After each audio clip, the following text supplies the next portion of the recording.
All right. Are we live? I think so. We're live. That was the All right. awkward moment so far on this channel. Yeah. It was a little bit delayed my end, but hey, I got the notification. I know we're live now. Welcome to the Rebellious Noise Pro Wrestling Channel. We are here for our build-up show for WWE Fastlane tonight. We're going to be talking predictions and news, rumors, and all the latest events in the world of pro wrestling, more specifically, of course, the WWE. So stick with us, and we'll be back right after this. Welcome to the Rebellious Noise Pro Wrestling Channel. On this channel, we bring you some great content from inside and outside of the squared circle. We will go through and offer some in-depth analysis of the biggest events of the year, as well as bringing you exclusive interviews with some of the industry's biggest names. There will also be live show reviews, in-depth features, and podcasts. So make sure you give that subscribe button a slam so you don't miss any of the action.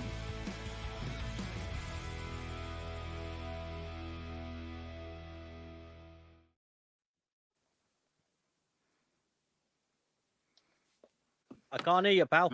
My There we computer. go. Oh, there we go. Oh, what is going on? Oh, unbelievable. What a start. What a start.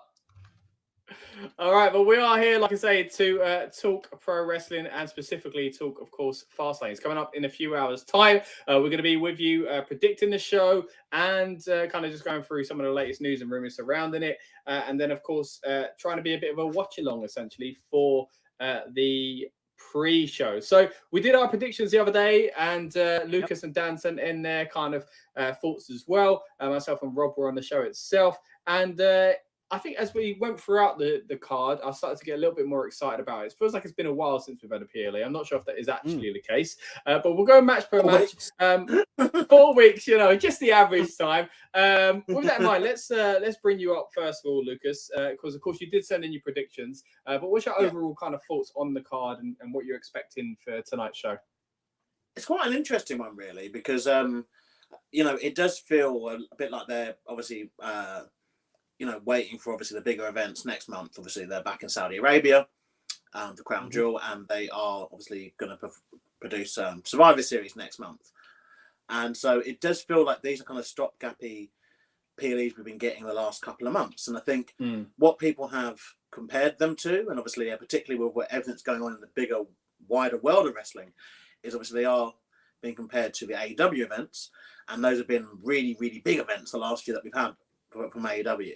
But people have got to remember, like, you know, AEW only do, at the moment anyway, you know, 5-6 events per year, whereas WWE are, generally speaking, still sticking to that one per month, you know, with their big four kind of thing. And so it can somewhat feel a bit lackluster, obviously, as we've gone from, obviously, people who were into Wrestle Dream watched that last weekend, and obviously treated to 14 matches. 14. A big difference to tonight, guys. 5, just the 5 tonight. It seems we got 5. I think they're going to squeeze something else on though. I get a feeling. Okay. Yeah, 5 feels very low. Like 5. I mean, I was going back and thinking when was the last one there was 5. I think the original NXT pay-per-views or takeovers would have 5 matches. Yeah. And they'd barely be 2 hours, 2.5 hours long. And I get that obviously the main roster has all the adverts and the extra production, all that kind of stuff. But I can't really see how they're going to make a 5-hour stretch over 3 hours, 3.5 hours that they kind of aim for these things. But some exciting stuff though. But also some weird omissions, really. I just feel that, you know, like, you know, Gunther should be on the pay-per-view, in my opinion. You know, Gunther with either Tommaso Ciampa or a triple threat involving Chad Gable. Perhaps that's something they will obviously put on television, or perhaps even build up into Crown Jewel or Survivor Series next month. I just feel it's a bit weird not having. I know Rey Mysterio is in the 6-man tag, but it feels a bit weird not having like a mid-card championship match essentially on the show. I agree. So and that's what for me makes it feel more stopgappy as well. It's like they are just saving bigger things for obviously next month, and so it's easier to put people on tag matches and matches of quote unquote lesser importance. But then the way WWE can work sometimes, it can be quite odd. These events that you kind of go into going looks a bit odd, they go, that was actually all right. Like, they kind of really put a lot of work into it and go, oh, actually, this is actually all right. And they got a few elements from old WWE that I quite like. The whole mystery partner thing going along, which even that changed matches, because at one point it was John Cena mystery partner, and now it's gone to LWO mystery partner, which I guess we'll discuss later on. But yeah, no, I think so. A mixed bag of feelings. I think you probably got from all that. I make you right. I mean, I think the first big thing I'd like to touch on there is the absence of Gunther, as you mentioned, because he's been on an absolute roll. So much so that every time he's in a match, it seems to get like rave reviews, and everybody's like, "Oh my goodness, you got to see this!" And it's like, why are we not putting this on pay-per-view or PLE? Why are we not doing that? Yeah. You know, it does feel really odd at a time where, yes, they're building up the World Heavyweight Championship as the kind of equal, apparently. Come on, we got to be honest. We could definitely do more with the IC title on, on the main events. So a little bit disappointing in that sense. But yeah, and of course, like as you said as well, Lucas, we've got an inch kind of a few possible entrants to that 6-man tag, which we'll talk about in a moment as well. But Rob, going to move on to you in just a moment before we get to this comment. After we get to this comment, it says, thanks again, mate, for joining us, buddy. Since the Triple H era, the so-called B-show pay-per-views have always over-delivered. Last Man Standing match should be great. Send your money in a bank looking to cash in. Yes, we talked about that on our predictions. Of course, it was a big kind of talking point with Rob's actual prediction. And looking forward to seeing if that kind of happens. As the days have gone by since then, I've started to think it is more and more likely. So hopefully that is something we do see. Yeah, I just feel like, have you gone the other way? Yeah. So of course, I think it's looking less likely. Wow. Okay, so our predictions, of course, are locked in. We can't change them anyway, but we'll get to that later on in the show as well. So again, anyone that's watching us, please let us know what you think is going to happen tonight on the event, the PLE that we're going to watch tonight, of course, Fastlane. Once again, you know the deal. As far as we're concerned, buddy, that we appreciate you coming back. Recognize that name, of course. Thanks again for popping in. And anyone that's new, we appreciate you as well. But before we swing around to the matches that are on the show, again, interesting point that Lucas raised about the IC title, Rob. What are you thinking as far as the omission of Gunther and his incredible reign on the PLEs? I'm very highly a fan of Gunther. I think it's an absolute shame that there's not even. I mean, I understand Ray's in the LWO thing going on. Obviously, we'll touch on that, as Lucas said, with the mystery partner, which I love that there's still an element of that, because as you said, LA Knight, as he's now with Cena, and the way that's going. But dude, there's two mid-card titles, and neither of them are being defended. I mean, I understand Ray's, which is fine. But because it's a genuine story, but Gunther could just go out. You give him a broomstick, and he'd still put on an amazing show. Yeah, do you know what I mean? Like, I just don't get it. We don't want to overstack the card, but like as we mentioned on the predictions, there's a lot of multi-person matches, which is kind of odd as well. So interesting. Again, quite a lot of talking points to kind of go through tonight. It's going to be a good one, guys. We'll get on to kind of the matches in a moment as well. But, of course, a lot of rumours going around as far as just quickly before we dive into the matches themselves about a certain person. And I don't want to spend too much time on it because I'll be honest, guys, I've tried my best to ignore all these videos and headlines because X, as they call it these days, is just full of this name. Every news video going out on YouTube is full of this name. And of course, this is CM Punk and the rumors of him coming to WWE once again. And I just want to say, like, weirdly enough, seeing as I'm bringing it up, I just don't want to hear about it. Like, it's not going to happen for a while. If it does happen, Survivor Series is the one that people were kind of guessing. And it's like, we'll talk about it then. Like, it's just, I'm so sick of seeing it. And this is coming from someone who was like nearly in tears when Punk returned. I loved CM Punk, and still, we've talked about it in detail. If you want to hear our thoughts about the whole AEW saga, then check it out on this channel. We did cover it soon as it kind of took place as far as him being let go. But it just feels odd to me that we're kind of obsessing over it already. Can we just give it a little bit of a break and make it exciting when his name does pop up again? What are your thoughts, boys, on the CM Punk rumors? You want to go first, Lucas? Yeah, okay. Yeah, go for it. Like, I think obviously because people haven't got the closure from obviously Punk hasn't made a statement or anything, has he, since he left AEW? It's kind of been left, and I guess that there may be some legal issues. That's why he obviously can't say those things. But knowing we know about Punk, it might literally be because he just doesn't want to give them any kind of more of his time. I think that the rumors may be premature. Like, it makes sense why they kind of pop up, because I guess until he kind of definitely says one way or the other. But then, as we know, he's a bit like a Jericho with this stuff. He likes trolling his fans, kind of playing the field, so to speak. And ultimately, we spoke about it. I forgot the guy's name. Sorry, who joined us for that pod? Was it Sam? Sam was on that one with us when that's right. Oh, yeah. And obviously, he and there are sections of fans who have decided to kind of, he is the kind of persona, non grata, similar people, not to say similar people, but people like Alberto Del Rio.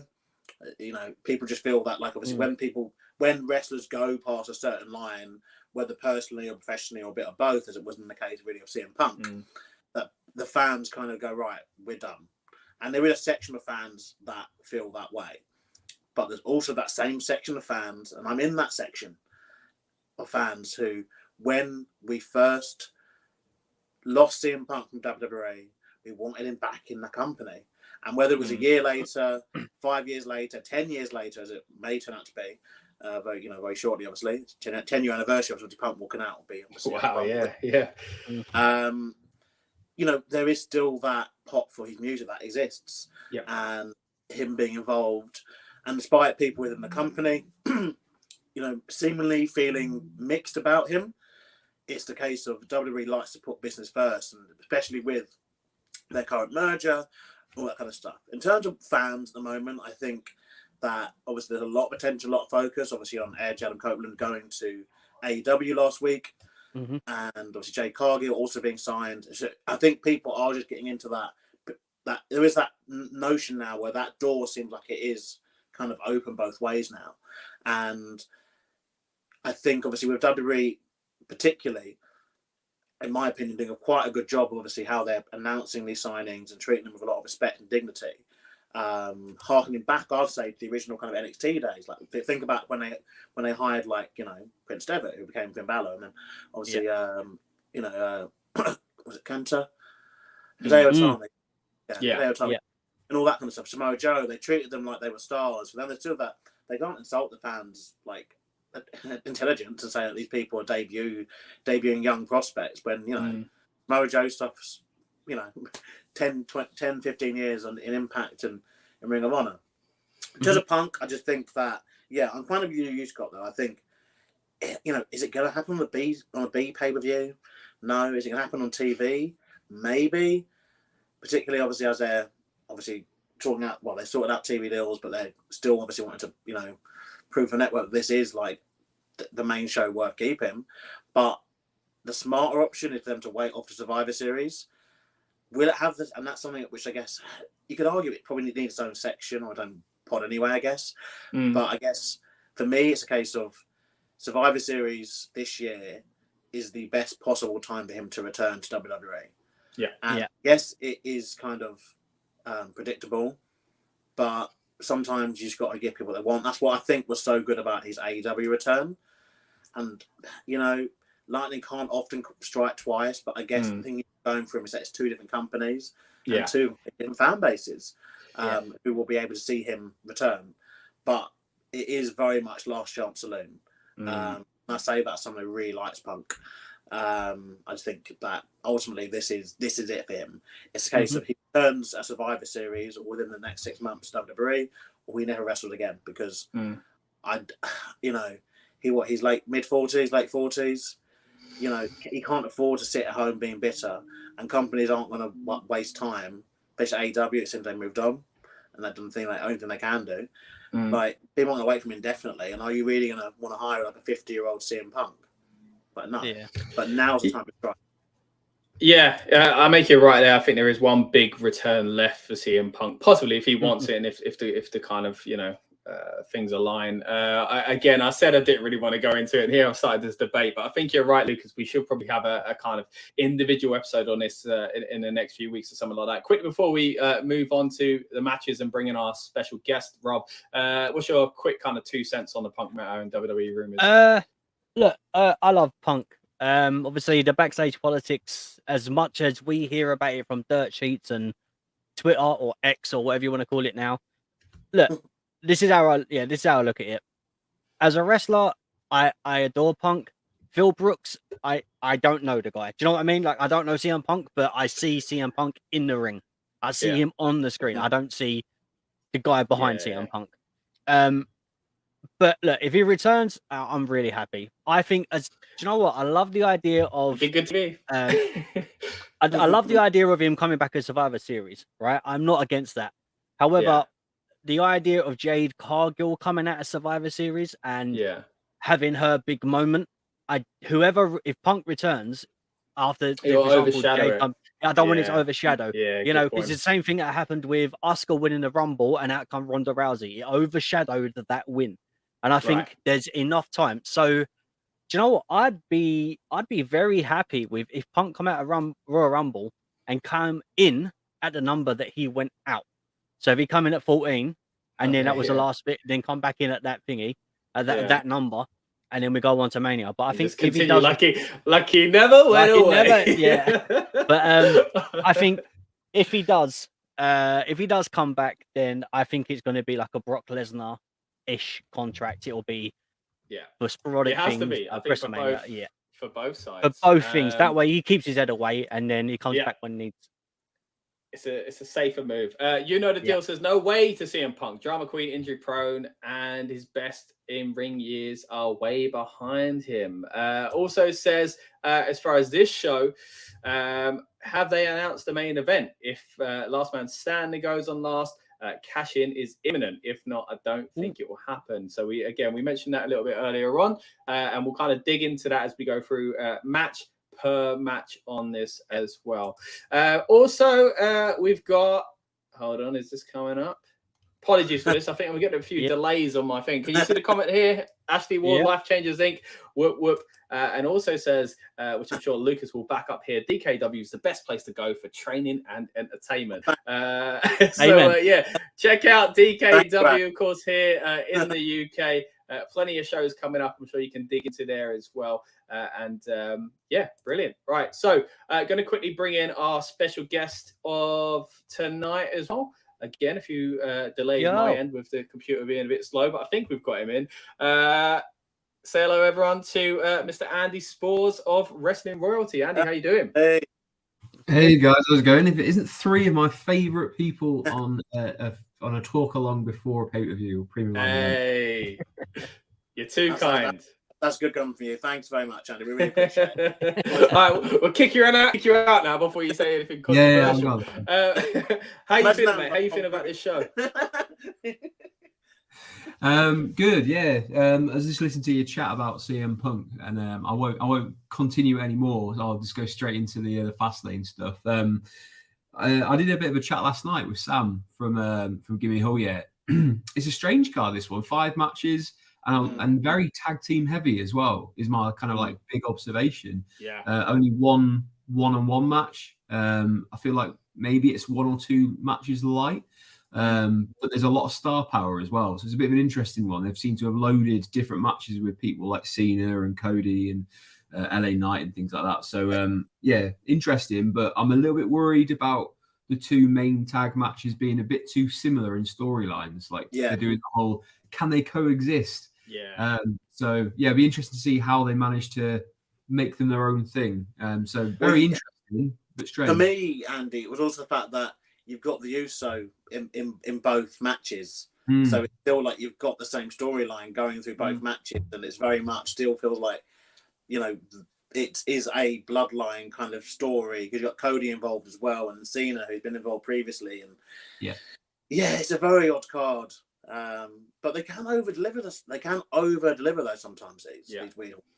And I think it's down to performances, isn't it? They could just decide, look, everyone on the show, there's 5 matches. Let's just give them all the best amount of time they can have, and let's not go too crazy with the silly booking, and just go right. Let's just have clean finishes and send people home happy with a good event. But the tags being similar, I picked up one too actually, and the big many of them. Very weird for a WWE pay-per-view. There's also the possibility that we go to bed earlier, guys. How about that? Reasonable, somewhat reasonable. But I think the crossover is really interesting. I think they did really well to, utilize that in the best way on SmackDown. I've seen a lot of people say that the end of the SmackDown is one of the best we've seen in years, and I have to agree. I think it was so absolutely good, incredible. I mean, even just the way they kind of, the pop for Jey Uso and then the pop for Cody Rhodes and the attack, and seeing these two forces work together. Really weird when they're saying on commentary that, two dominant forces, and it's like, not really. It's only two of them in the Bloodline at the moment, so it's that's a bit odd. But hey, will we see a Roman Reigns return tonight? I got a sneaky feeling that we may just see that. I know he's being kind of talked about coming back on SmackDown very soon. Anyway, but without further ado, let's get into the actual card itself, guys. I'm here, of course, build up kind of legend now with the giant beer as well. So it means I'm ready. Is that a build-up beer? That's me getting prepared for the show. Imagine what I'm drinking for the show. Not quite. But yeah, let's get into the card itself. Again, we have predicted it already a few days ago. If you haven't had a chance to check that out already, we'll kind of touch on the predictions that we made throughout this show. And again, they are now locked in as well, so we can't change. But we will talk about whether or not we would have changed if we had the opportunity to do so. We've touched on, I guess, two sides of this tag team drama there and kind of stable drama. So I think we should probably start on that. Now, I'm going to start with the one that has the least stakes. And that, of course, is John Cena and LA Knight versus officially the Bloodline. Again, myself and Rob were on the predictions. Lucas has sent his in as well, so I've got a kind of a thought on those already. And Andy, I'll be honest, I did already watch your predictions as well, so I've got a little bit of an idea what you're thinking at the moment as well, but still would love for the people on this channel to hear what you're thinking about John Cena, LA Knight versus the Bloodline. Yeah, it's interesting you said that it was the least stakes, because I have this down as probably being the main event of the night, just purely weirdly enough, could be, yeah.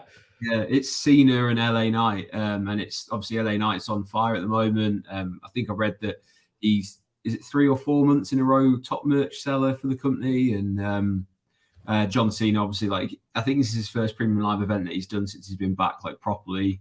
So.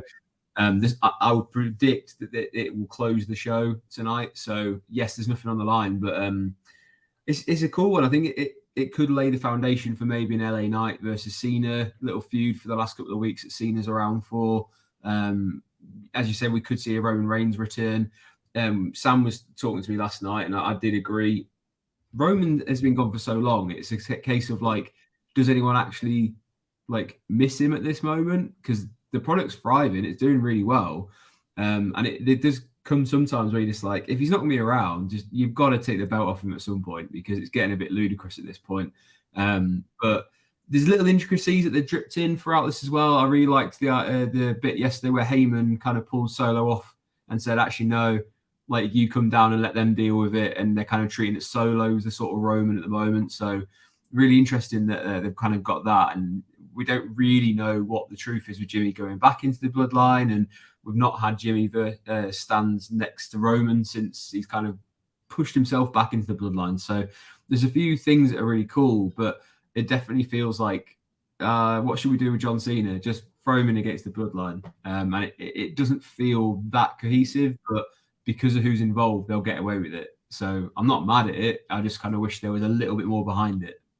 Yeah, no, I make you right. I think we were talking on our predictions about, John Cena being in position to kind of help LA Knight. I didn't really take in the kind of possibility of them kind of having a feud. I guess you'd have some sort of a turn for LA Knight, which I don't think is right at the moment. But I think just getting the rub, as they say, is a big benefit for LA. And then kind of was my predictions as well, because I was thinking, well, does he need to win them because he's already had that rub? Like, being with Cena is enough. But I think it's the whole fans being sent home happy thing, whether or not it is the main event or otherwise, is what's kind of leading us in our predictions. Because Lucas went for LA and John Cena, Rob went for LA and John Cena, I went for LA and John Cena, and Dan, of course, isn't joining us tonight, but did send these predictions in for our show the other day. Also went for, didn't go for, I should say, went for the Bloodline. We've got some comments here from Danny Chapman as well, if you're seeing in the chat. Says, doesn't like LA Knight, it seems. And also says Roman is a goat, not the goat, a goat. But because one of the others apparently is Danny himself, and says yeet him. Okay, very, very nice. Thanks for joining us. Great insight there. Would appreciate you should subscribe and come back. We do appreciate everyone joining us here on the Build Up Show as well. You know the deal has left us another comment as well. So when was the last time Cena won at a pay-per-view? Let's have LA Knight look good tonight in a win. Is anyone remember good when question, Cena last won? I mean, he didn't win against Theory, Roman. Right? He lost against Theory. Yeah. Lost against Roman. Lost against The Fiend or Bray Wyatt when they had that. And that was WrestleMania. That was COVID WrestleMania. Yeah. That's interesting. It's funny that we're saying this. The last one at Super Showdown was the one in Australia when it was that weird tag match where he came in, did the hot tag. That was like 2018. No, it was 19 Mania. He didn't have a match, did he? He only came out as Thugonomics. I don't remember what match he had in 2019. Oh, yeah. Then wasn't there a year he came back at the end, like around Christmas time? Yeah, that was last year with Kevin Owens. No, but before that as well. He'd done right. a couple. He came back like around Christmas time one year. And he ended up, he did like, he attacked someone, not attacked someone, but it was a segment with someone, and that set up like a tag match or a mixed tag match, I think. And that was about it. I think he faced like Andrade and Zelina. Like he teamed with someone, I guess a girl, to face them too. Wow.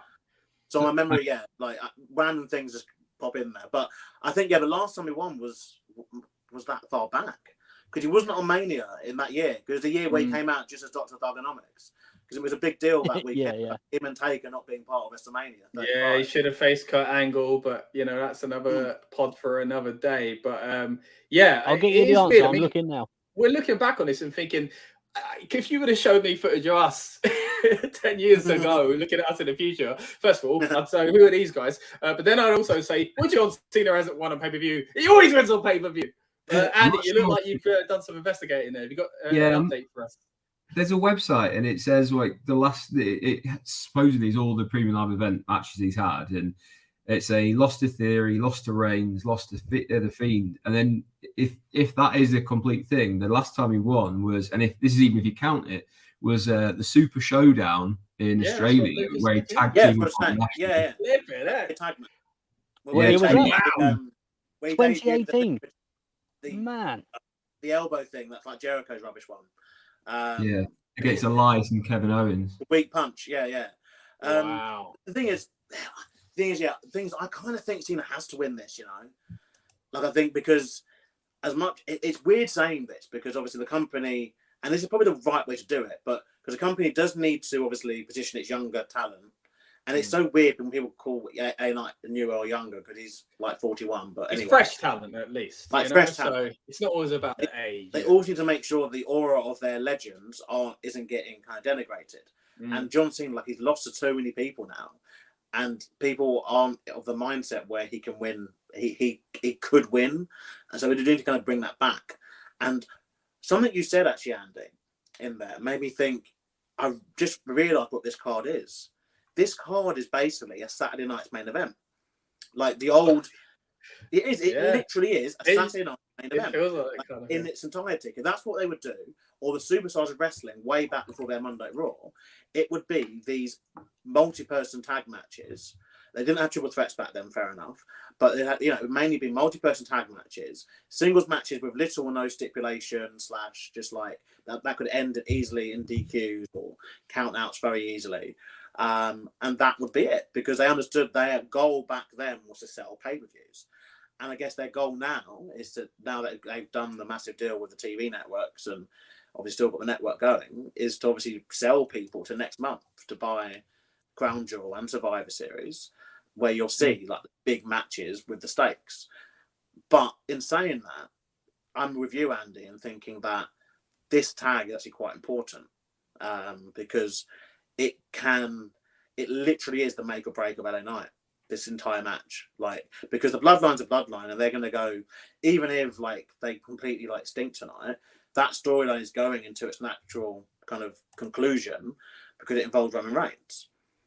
John Cena is John Cena. If the strike ends tomorrow, he'll be out of that company before you can even kind of, whatever. And he'll be back at Mania to make his mandatory appearance and then he'll come back next year again. But LA Knight, like he's the one who'll be left basically on SmackDown you know, having to basically carry himself as this hopefully newly kind of endorsed upper mid card main event talent, and it is solely on this match and everything. You know what, Lucas? That is literally what I was saying to Scott when we done the predictions. I was like, my worry is that they have to win. Like Cena and LA Knight have to win for the sake of LA Knight, because the Bloodline can take a win or they can take a loss and bounce back. Exactly the same with Cena. But if LA Knight loses and then Cena goes and then the Bloodline continue doing their thing and then keep rising, then LA Knight, all that build is now gone. Like, I guess he has to win for that reason. Like you say, I think you said the other day, like he's essentially going to be the one that picks up the pieces for the loss if Cena goes, right? Yeah. But Cena is around for a bit longer, to be fair. But then the potential for that, the only way they could get around it, which is what I think they're going to eventually do anyway, is LA Knight versus Roman Reigns. And I got a feeling that might be our Rumble main event, but that might be, again, another conversation for another day, because I think he's not going to be the one that dethrones Roman, and he's not near the world heavyweight picture at the moment. So, and it will be a risky move, putting him in the title picture only to obviously lose, because come on, Roman's only losing to surely Cody Rhodes or probably not the Rock. He's probably going to face Cody or Rock at Mania, but there is a possibility that it does swing round to LA Knight. I mean, look at the time when Daniel Bryan wasn't clearly supposed to be in the main event, and he was at Mania, so it could happen. The only thing I was thinking as well is, obviously, with SmackDown ending and the way it did, obviously, more than just the one tag match people or kind of all in the ring, like, does this lead to Survivor Series? You know, does this lead to something at Survivor Series? The Bloodline versus Survivor Series alone would be, versus Judgment Day alone would be pretty cool. I don't think they're going to do that, but I mean, yeah, potentially, but I think there's definitely like elements here where you're like, okay, it would make sense while we're linking these two together to then sell them as a bigger match next month. Like, it is old school WWF. Like, it is, you know, this is how they built their stories back in the day. And might be fitting that we mentioned Superstars of Wrestling and, you know, main event, because that's literally what these were for. This was because if you wanted to have Hogan versus Roddy Piper back in the day, you had to build to it, and you couldn't just put it on like TV, because TV wasn't the main medium, it was pay-per-view. And now, while they don't have the pay-per-views, they are talking about big events next month. But I think with this, like very nice, I think they can lose, but it has to go somewhere now. I think that's the thing, like, that I'm feeling. I think that although I'm not the biggest LA Knight fan, it is still a case of, well, the guy's over. Like, he's someone who's fresh. Like, let's use him.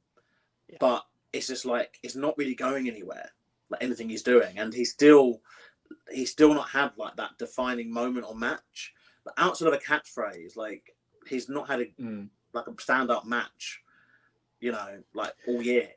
And he kind of needs to go for a mid-card title, doesn't he? Yeah, like, and I thought that was meant to happen. I mean, the issue that we fall into there is, if he goes mid-card title, if he takes it off of Gunther, good for him. But then Gunther then has to be pushed in that, elevated to the main title. I think he will be regardless. So I think that's a win-win situation. I don't think he has to beat Roman. No, I just beat whoever's got a world title. I don't think he has to beat Roman. That's another story. That's another story, pun intended. Yeah. Elsewhere. So I just think the perfect scenario is like beating Gunther and then Gunther going on to the world title, because Gunther, like, there's whoever beats Gunther is going to be like, oh, they've ended this big reign. Like, it's a massive deal anyway. Yes, Chad Gable, put a lot into it recently, and everybody enjoyed the matches and stuff like that. It could make a star, but like, who of that level? But like, LA Knight's at this tipping point. If he does go into this main event picture and doesn't win that title, there's a big risk there as well. I think the best thing probably is for LA Knight to beat Gunther, personally. But I don't know. And Andy, what are your thoughts on the whole kind of LA Knight Gunther possible scenario, or where do we go with this? Well, something Luke said there, kind of for me, if you're looking at the next Premium Live event as Survivor Series, there is a build where you could basically say you've got Cena and LA Knight tonight versus Solo and Jimmy, and then if they were to go over, then you kind of add the big boss into that, and then at Survivor Series, do you add Roman in on the sort of Bloodline side, and then up the ante and kind of put someone else in with LA Knight and Cena, and that kind of builds you out, because I think there isn't another Premium Live event in December, is there anymore? They've kind of sat that one off. So you would then be going through to the Rumble, where you could perceivably have LA Knight versus Roman Reigns, because you've built it that they beat the two of them, they could beat the three of them, and then it's kind of, you've earned your way through. So you build LA Knight while protecting Roman Reigns, and you also kind of build that story of, well, Jimmy, you kind of invited yourself back in after your stab was in the back. He'll probably be the one who eats the pin tonight. He could be the one who eats the pin at Survivor Series sort of thing. But I would rather see it be a sort of elimination style at Survivor Series, because like, I used to love those matches where you'd have the 5-on-5, or you'd have like storylines that meant something rather than going it's brand versus brand. Because on Raw it feels like you're going to go Sami Zayn, KO, Cody and Jay versus Judgment Day. That's fine. You can have that. That's a storyline that's been building quite nicely. And then over on SmackDown, you've got this one. If you can persuade Cena to stay around as long as Survivor Series, and have Cena and whoever their partner is go out quite early and build LA Knight as sole survivor, where he's got to combat all the Bloodline and kind of overcome them. That would be a cool way to build LA Knight. And then it will make it more realistic that you'd have a title shot at Royal Rumble. Then you've got that nice, like, sort of 6-week period probably from Survivor Series to Royal Rumble, where you can have him cutting promos, doing what he's very natural at doing, picking up victories over, you know, whoever he needs to kind of even make him more legitimate. But that for me would be the way I would book it for LA Knight. In terms of Gunther, I don't know, they seem to have cleared their plate a little bit on that, because obviously on Monday we had that match with Ciampa, which I thought was supposed to be next week. And now we've got DIY coming back, which will probably lead to them being against not Gunther, but the other two guys from Imperium. So, it leaves it wide open for who they want. Chad Gable, I think. Possibly. Yeah. I forward to watch him lose in his hometown. Like, come on. Let's story. Also, I know, and he's got massively over. You know, got to be honest. As much as I'm saying LA Knight, maybe because he needs that, but I think then again, seeing Andy's kind of point there of, well, Survivor Series could be his kind of big moment. You know, and then I think it would be wise not to put him in a Royal Rumble, because fans won't have that long-term booking thing. Like, we're all thinking he needs to win the Rumble. Like, that, it's just going to happen like that. So I think we kind of need to keep him away from the Rumble, whether that's facing Roman for Universal, whether that's facing someone for the World Heavy, or somehow getting into the picture with Gunther for the IC. I think we need to keep him away from the Rumble itself. We're not enough time for this, but you know, if Solo Sikoa could win the US belt off Ray like quite quickly, then you could build. Obviously, you could have Thingamajig, LA Knight win that title, so he gets his mid-card championship kind of on the road to WrestleMania, and then you can do him versus Roman, maybe not the Rumble, but at the one in between, which I guess won't be Fastlane anymore because that's tonight. Chamber at least. Whatever they decide to do, but I think because Chamber's in Australia, isn't it? Yeah, so it's Chamber. Sorry. But yeah, like I think there's definitely. I'd definitely like to see Survivor Series again, like play a big part with getting people over, and you know, because I mean, you know, I know it's thing, but like you go back to it's how the Undertaker debuted in the company. Like it should be treated with somewhat of a like this is a big pay per view, it's a big deal, and obviously I think for years they ruined it with the you know, as you mentioned, the brand warfare stuff. So it'd be nice seeing it kind of come back and actually mean something, like people actually wanting to have the matches and not just having to have like the Raw and SmackDown against each other kind of thing, or not just having to have like one. The thing is, last year my problem with the War Games, as much as I dislike War Games, was like it had to be a men's one, had to be a women's one, because that's just how they book nowadays. And the women's one didn't really have the story going for it that was needed, not for War Games anyway. Like you know, Bloodline one made sense, it had everything kind of going for it, and it should have been one. But putting two on the same night for me is a bit overkill, because it is a very long match to invest in, and obviously we do see that problem with the Rumble too. And again, these are probably separate podcasts, I guess. But I think definitely I'd like to see. I mean, we've got Crown Jewel in there as well, actually, Andy. I don't know if you omitted that on purpose, but we have got Crown Jewel, which again is seen as seen as a big event. Obviously, the Saudi these deal days, it is. I don't know how Cena is politically with that anymore. But potentially that could be something where they do, because again, usually seen it every single week and every single show. Like it could lead to diminishing returns. So if we do have them sit out of Crown Jewel, come back for Survivor Series, that could also work for your idea with 3-on-3. But I'd like to see that because I don't know what one there was, but there was one Survivor Series, I think in the 90s, where they had like a 3 versus 3 and a 4 versus 4. And they had another one where they had, not just the 5-on-5 matches, but matches that have survival as their thing, triple threat matches, or like I Quit, or where it's going to be, like tournaments, all that kind of stuff. So it'd be nice to kind of see it go back to that, and it actually means something to get that spot on Survivor Series. And the team element plays a lot to it because, you could have LA Knight turn on Cena, you could obviously have other people in the bloodline kind of start having their problems too. So there's lots that can be told from that. And I think, to be fair, I don't think you're probably far off from what might end up happening. But tonight is obviously the start of that. And do they, in my opinion, do the right thing and put this match? I assumed this match was the main event, but with last man standing matches, it's kind of hard to know because they can be a bit chaotic, can't they? It's a bit hard to kind of, they ruin the ring and all that area. Oh, yeah, good point. Bring it all back together. There could be duct tape around a ring post. But a lot of them finish backstage. Sorry, that's a separate match. But I think the Cena tag's got to go last, and that will kind of prove that okay, we're willing to invest time in ANI, keep the fans. You keep the fans happy, you send them home happy. But I think it does ultimately have to lead to the next step for LA Knight because there's only so long people can sit and go, okay, where's this going? Like you're sending them out for an entrance and for like a 5-minute match against the Miz. Or whoever on SmackDown, but it's only so much you can do that with people until they kind of go, well, this guy's not having the matches I want. Other people are. I'm not with that person. He's lacking that defining moment. Perhaps tonight is it.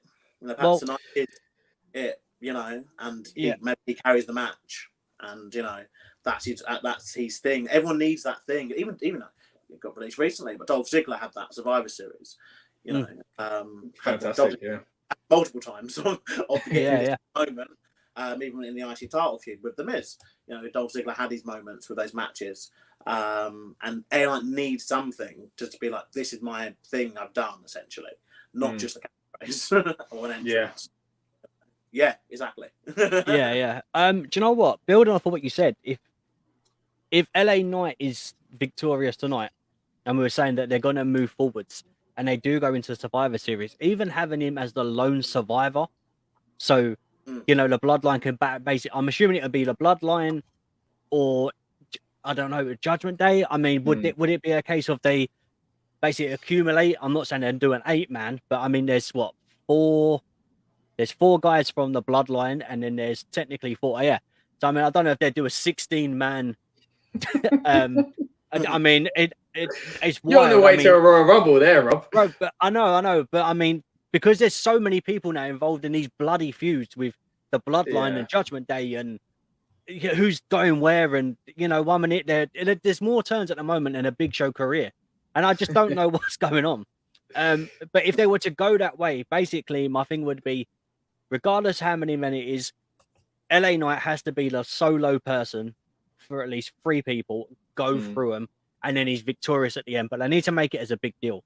And I mean, even that alone is a case of, oh, well, he's done that. So then if he doesn't go for a main title and it goes against Gunther, he's shown that he can compete against 3 people. Yeah.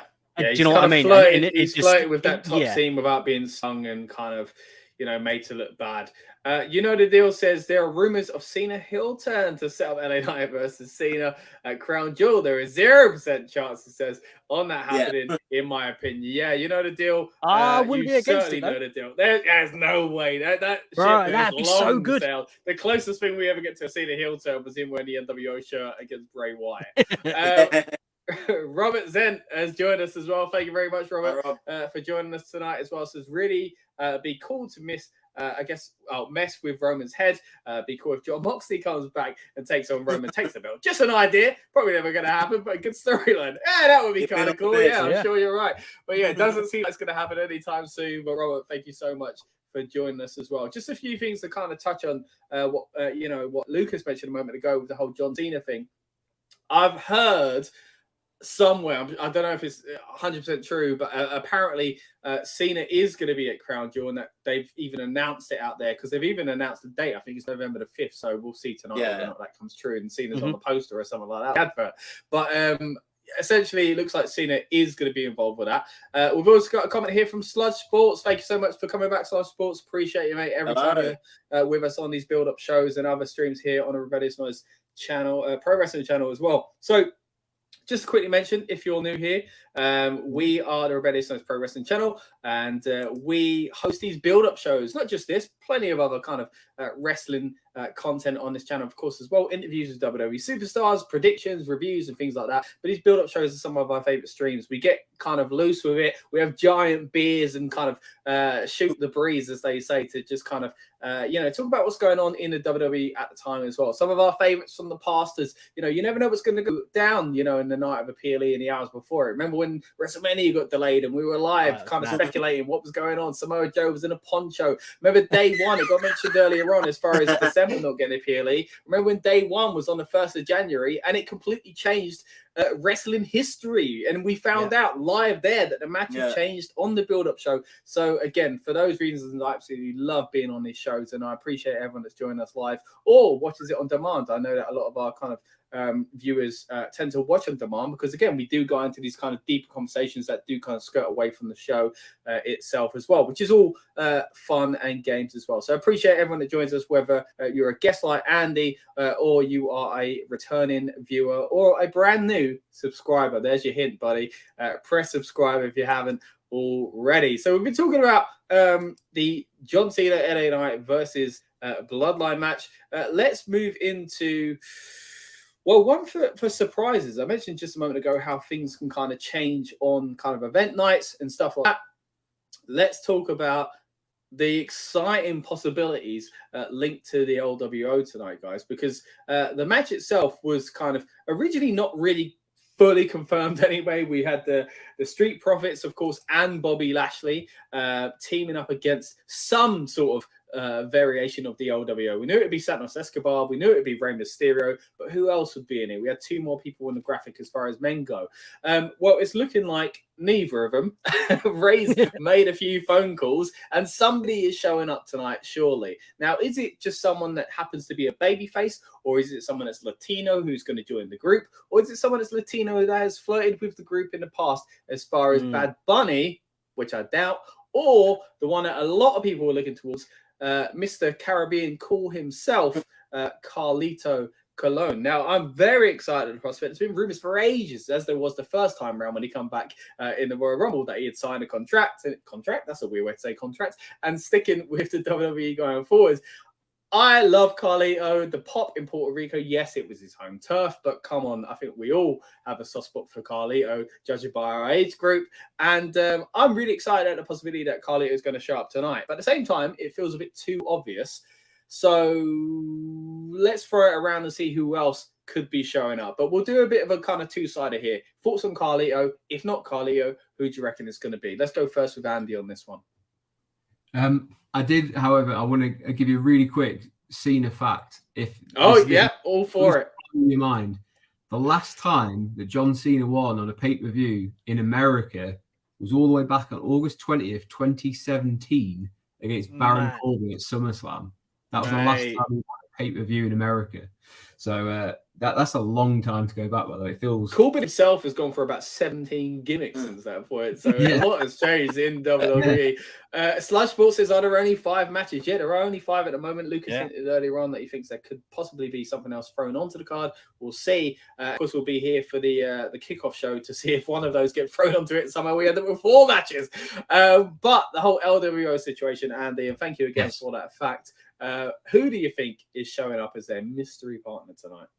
I hadn't even thought about Carlito, to be quite honest. I thought it was an absolute given it was Dragon Lee. So I might be way off on that. But yeah, so I was under the assumption it was Dragon Lee because there's been a lot of interaction between Rey Mysterio and Dragon Lee, whether it be on NXT, whether it be on SmackDown in the kind of back, and it seemed to make quite a lot of sense.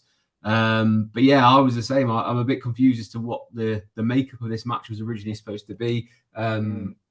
Who was actually going to be the third one out of it, and maybe that was the way that they would kind of have a bit of a turn where LWO splinters off and actually we go back to it being Legado del Fantasma, and it actually been maybe a little bit more like Rey Mysterio cast out on his own, and then we get the US title feud between Santos and Rey, and this will be the night that kind of starts on. Otherwise, I'm very confused why this match is on a PLE. It feels like a SmackDown tag team match. I'm also very confused why Bobby Lashley's suddenly become a manager figure. It feels very odd. He's MVP all of a sudden. What is going on? Yeah, but I don't know if he's carried an injury and they kind of wanted it on TV or what the story is there. But it feels very odd that he's suddenly become I'm kind of like the manager of the Street Profits, and I'll like toy with them a little bit and make sure that they're like these new heel versions of themselves. I'm not saying I'm against it. It's kind of cool to see them get. I mean, they desperately needed some of the Street Profits to go into this one, but yeah, on the LWO thing, I personally see this tonight as the beginning of the end, if not the end for LWO. I just think there's a turn coming. Personally, I would love to see Rey Mysterio be the one who turns heel, similar to what we said about Cena. Just give him something different, because he's been the perennial like underdog babyface, and I think it would be really cool to see him really adopt that like heel LWO NWO kind of persona that he could have going into like the last kind of year or so of his career, and then see where it goes, because it would make interactions with Dom really interesting as well. So would love to see it. Don't know if it will, but bring it, inject it into my veins. Wow, I didn't see a kind of pitch for Rey Mysterio turning heel at this stage in his career. He's never been heel in the WWE. Would you believe it? So it would be absolutely wild if he does right at the very end. But it brings up a good point. I think Rey was getting, we spoke about on this channel before, spoken on Talk of Beans over the years as well, but Rey was getting stale. And there was that time when he got booed just for not being Daniel Bryan in the Royal Rumble. He went away, reinvented himself in some cases, and come back, and it's been fantastic. I'm starting to feel the same way. I'm starting to feel like it is getting stale. As much as I do think the LWO has been a benefit to the guys within the stable, surely the end is coming soon. They flirted with it a little while ago, not so much these days. So I feel like maybe we've moved away from it for now. We've also got the deal saying odd booking here. Both LWO and Her Business 2.0 need a win here. Thinking this is the spot to see full Bianca heel turn. I've heard a few people mention that as well. Great point, the deal. And says enjoy with her husband's faction to help get the win. Yeah, great point there. Touching on that as well, and I'm going to get to Sludge Sports prediction in just a moment as far as who the possible kind of third man would be, as if it's Bash at the Beach, so to speak. Judging on going with predictions, even I should say, Dan and Lucas went for the LWO. Myself and Rob went for Lashley and the Street Profits, and kind of what Andy was alluding to earlier on, that this is a tough one because you don't know if someone's going to turn in the LWO.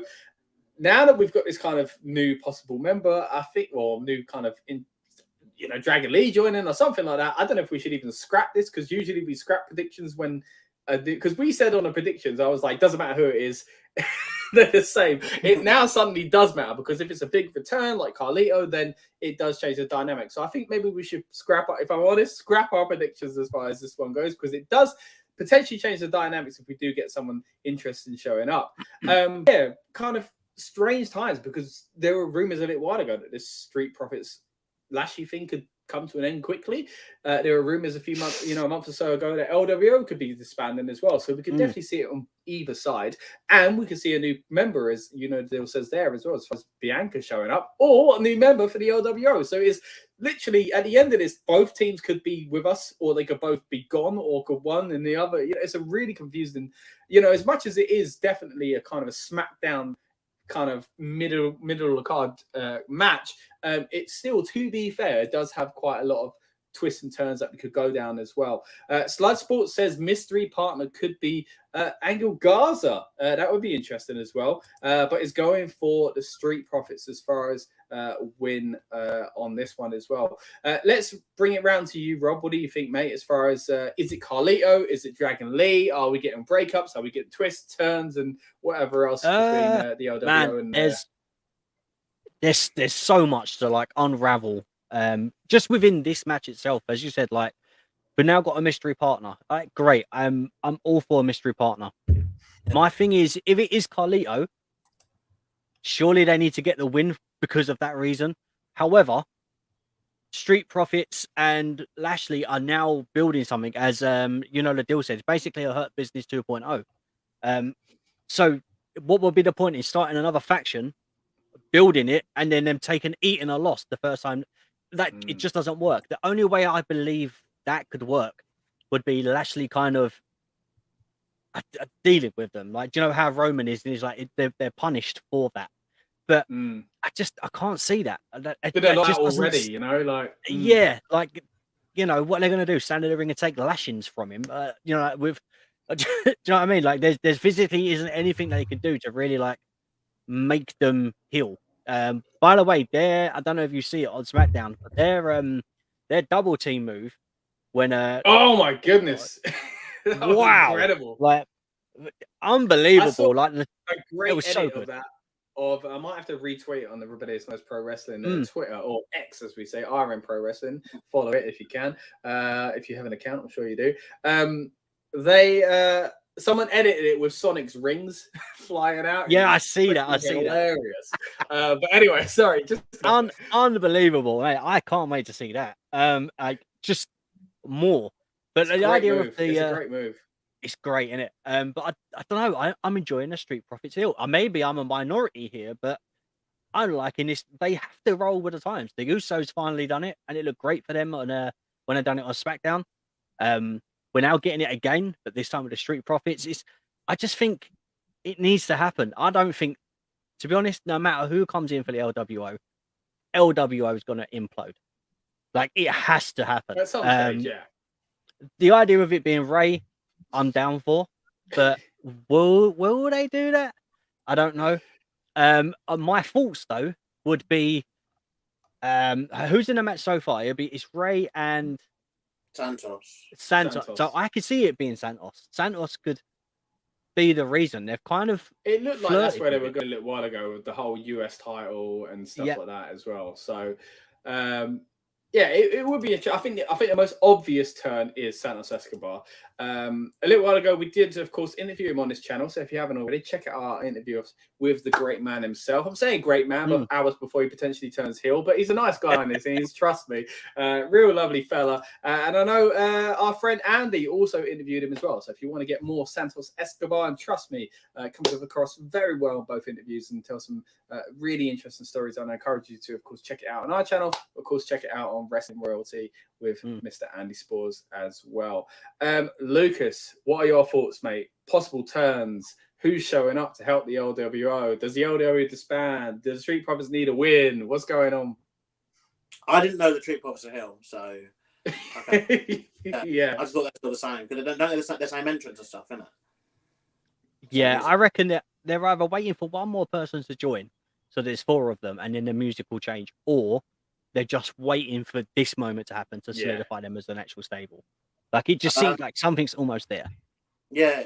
I think LWO only formed at WrestleMania. Like, I know obviously they were together as Phantasmo for like. There's a lot of merch money still to be made.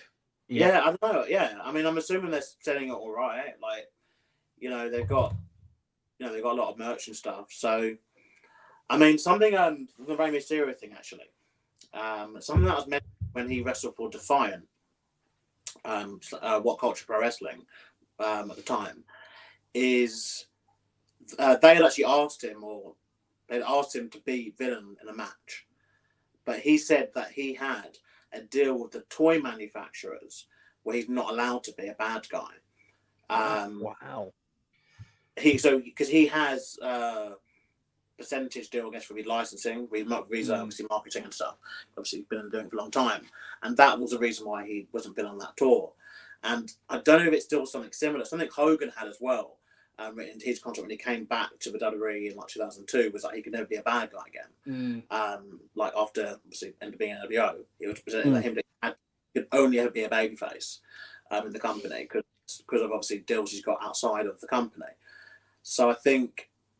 And with Ray, I genuinely think, like, because he's one of life's good guys anyway, I don't think he'd want it. And I wouldn't be surprised if it is just in his contract anyway that he can never turn villain. I think it's just so against everything Rey Mysterio stands for And I guess you could say that about a lot of people. And I think on the flip side, though, what's weird is like Austin Theory, if he wants to go babyface, he literally has like the best like babyface story like going.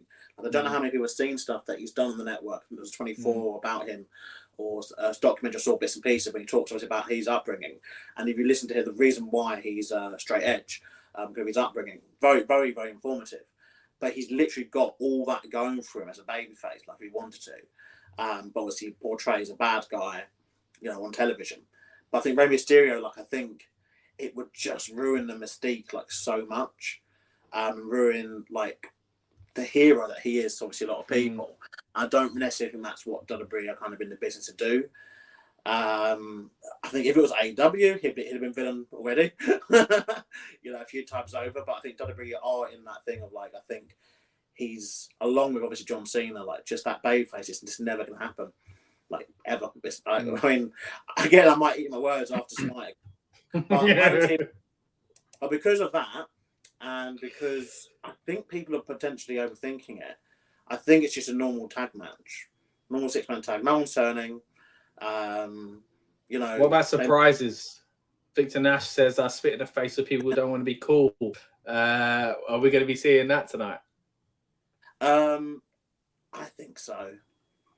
I think the problem with Mystery Partner is whenever, and it's annoying this because when it is someone who's just on the main roster anyway, like on the what was called announced roster, people who we know work there essentially, it's always a bit of an anti-pop, you know, like it's like the number 30 in the Rumble, like when you just know who it is already, we're going list of people going, oh, and the thing is, if that person was a surprise, usually you could like pop for that person because you know you'd be happy, like if you don't see someone for like a couple of months on television and they return to the Rumble, but if you know there's a difference in this, and I think the problem is like with Dragon Lee is we kind of know he works there, and so when he comes out it's just like, oh, it's him, and then don't get me wrong, the match gonna be fine, but it's still a bit of an anti-pop. And I think for WWE, like surely they'd want to. The thing is, this match again, we're going on similarity. This match similar to obviously the LA Knight tag. The LA Knight, they had to do it because it got to the stage of. It was going to get to the stage of essentially people, you know, maybe boycotting or the crowd being a bit hostile like throughout the night potentially, because LA Knight is like the person they want to see, and they did the obvious thing of like, okay, let's just announce it's him, like that's fine. But with this, I think it's got to be someone, in my opinion, who does not work there. The two people I'm torn between are Carlito and Bad Bunny.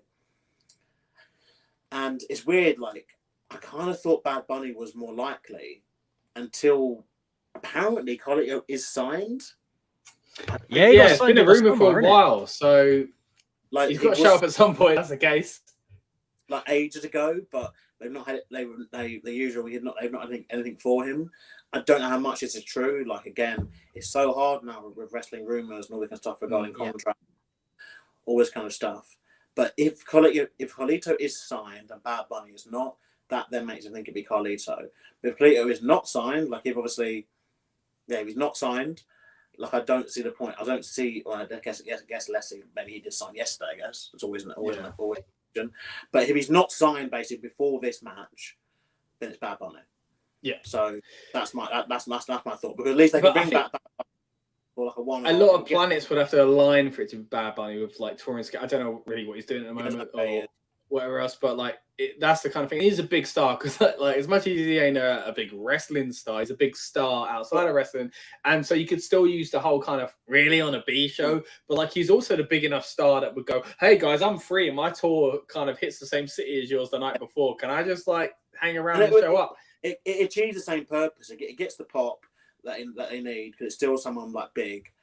If LWO if the match is going to be LWO winning anyway, in this case, you've got Bad Bunny in there to be part of the finish and to go viral with for the next couple of weeks, obviously on social media. And then obviously, if it is Carlito and he is signed, it changes things, I guess. But yeah, it's a hard one because I don't know how much I am with you, Scott, with disregarding this prediction because it does matter, but also doesn't matter because I think if it is Bad Bunny, it is just the other person.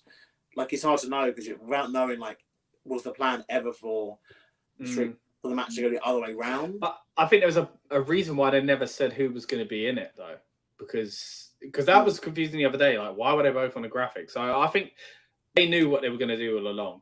If that's not the case, then yeah, I get what you're saying. Victor Nash says it would blow my mind if it's Alberto Del Rio. It would absolutely blow my mind as well. What a return I would see coming. There's more chance of him coming back from the grave, I think, than him coming back to the company. And you know the deal says Bad Bunny is too big not to announce for the actual card. He won't be the mystery partner. That's a great point, actually. It's just whether or not like something could align in. It was last minute, but kind of going on my own comment from a moment ago. That I don't think that is the case. I think. But then, I mean, did they get the sales from John Cena being announced? Surely. But I think like media though, isn't it? You get eyes on the prize sort of thing. I guess it's difficult now though, isn't it? Because it's like, do you announce everything versus do you leave a surprise? But if that surprise is the thing. I think it's because he's an outside celebrity, big, and like you say, it overshadows the whole show. Or it can be too small, where people go, well, you know, man, that if you're using Bad Bunny, surely like it's a social media thing, isn't it? That he brings in is that if you're going to have him on and you want his fan base to boost the ratings, which is why you would have him on, you'd have to announce it before. Like it doesn't look like he's touring, and last night he was in Florida for the Billboard Latin Music Awards.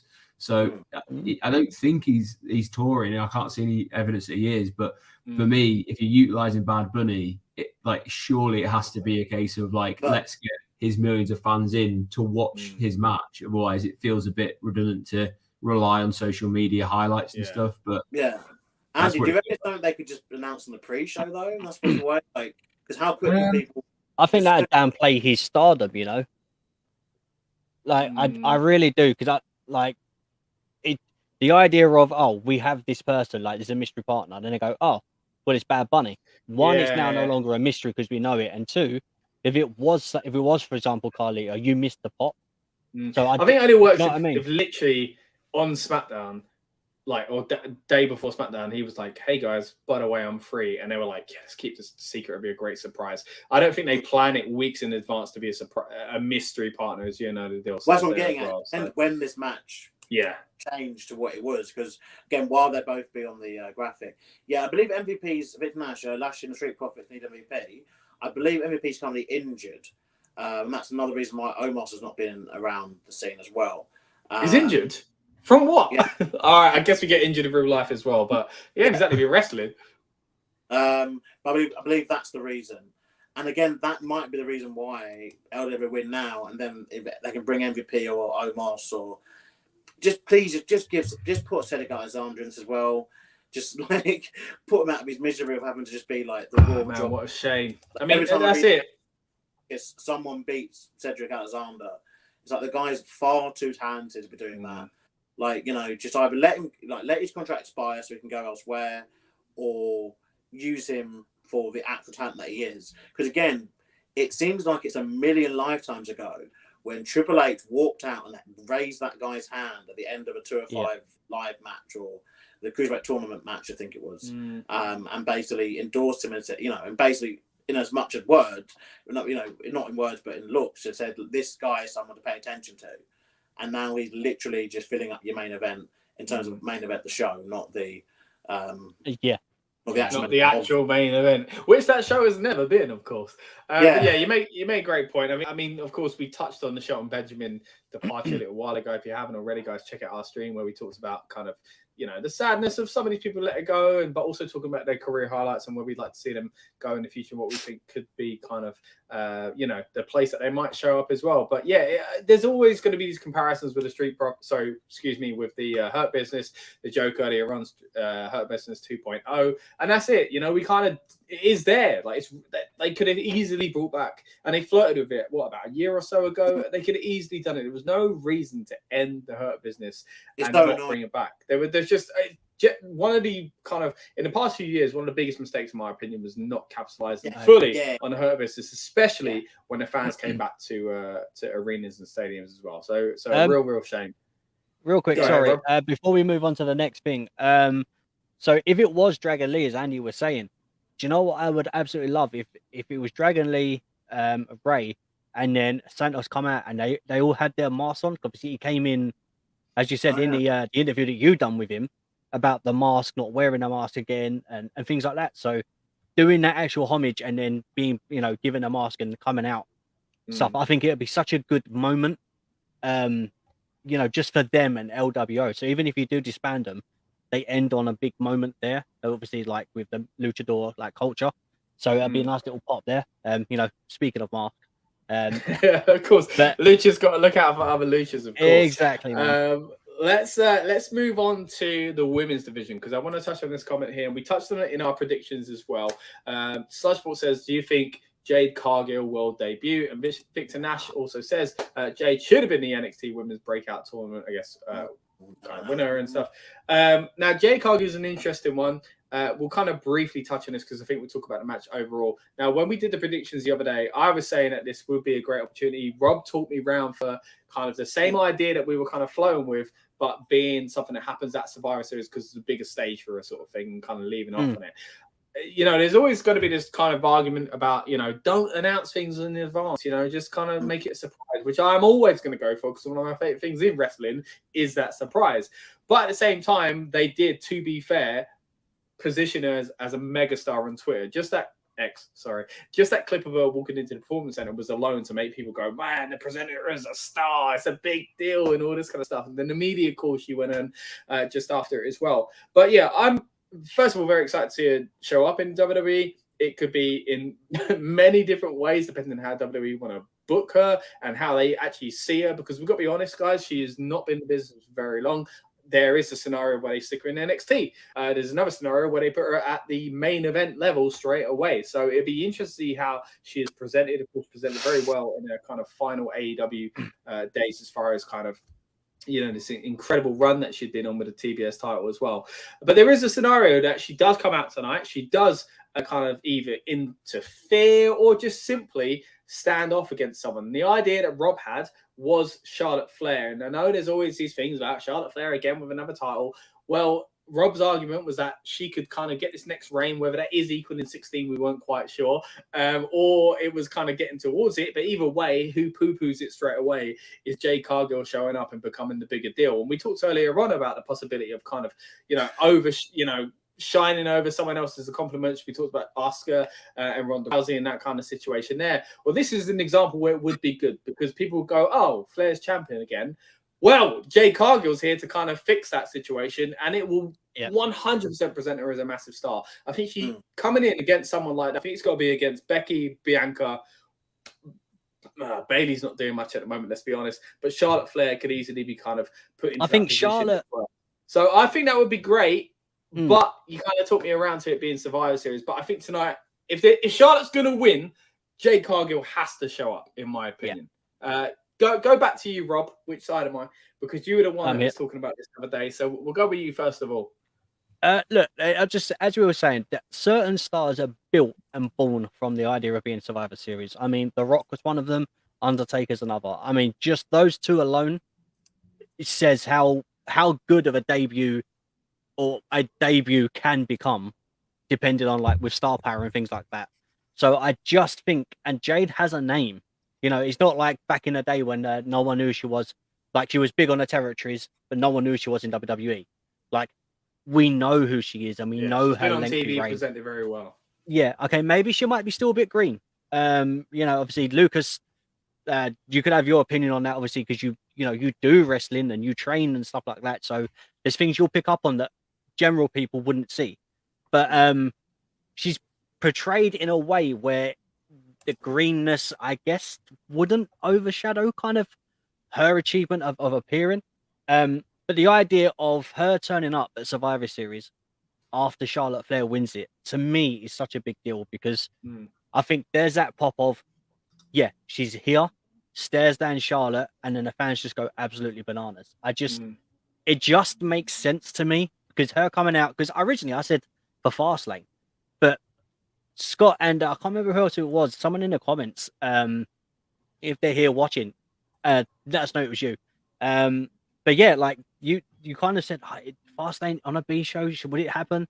And then we were discussing it, and I thought, you know what, Survivor Series is a big thing. So I just think doing it at Survivor Series and then having just Jade walk out would just that alone is just it'll be an iconic moment. I mean, that would be her WrestleMania moment, and all she's done is just walk through the door.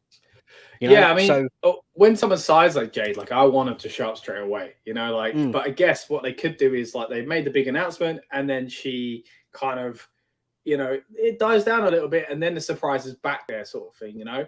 Talking of surprises, we're joined once again by Daniel Wilde. Appreciate you joining us, mate. Thank you so much. Hello. Hope you're excited for Fastlane like we are. Again, it's why I love the build-up shows. We see returning comments, but also get to talk to you boys about wrestling and get myself excited for the card once again. Also says, what if Jade Cargill and Bianca Belair join the Hurt Business, or 2.0 as they're calling it, with Bobby and the Street Profits? There's a lot of kind of possibilities there, and even her potentially, of course, going against Bianca as well, which is a kind of a dream feud. I think she needs to come in, though, if I'm honest, with a big star like Charlotte. I'm not saying Bianca's not a big star, but then do that dream match later on. She has to come in and kind of mean something in that sense.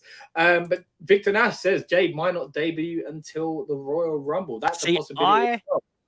I don't like that. And that's not going against the idea of her being in a Rumble. I'm not against that at all. Obvious, and do something else there. I mean, what?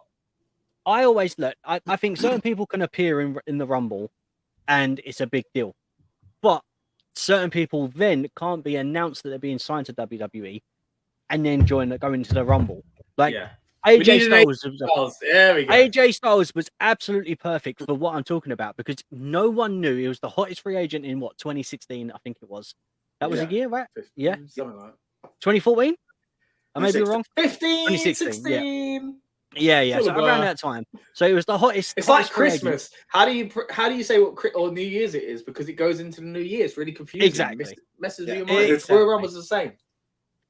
So look, I just think AJ appearing that way at number 3 or whatever it was, what a moment. Like that, incredible. But he wasn't announced that he was signing WWE. The Hardys coming back and winning the tag titles at WrestleMania wasn't announced that they were coming back. Jade has been announced, and they're making this big deal out of it. If she comes out at number 30 and wins the Rumble, I think it overplays her debut. I think it underachieves what they're trying to do, because they're just feeding it straight to us in that aspect. I think her coming out at Fastlane, Survivor Series, you know, whatever's next. Do you know what I mean? The next show, the next PLE, her just walking out and like just having that face off, I think is that moment. And then if she loses to Flair, but then goes into the Rumble and says, I'm taking it off of you, then that's great.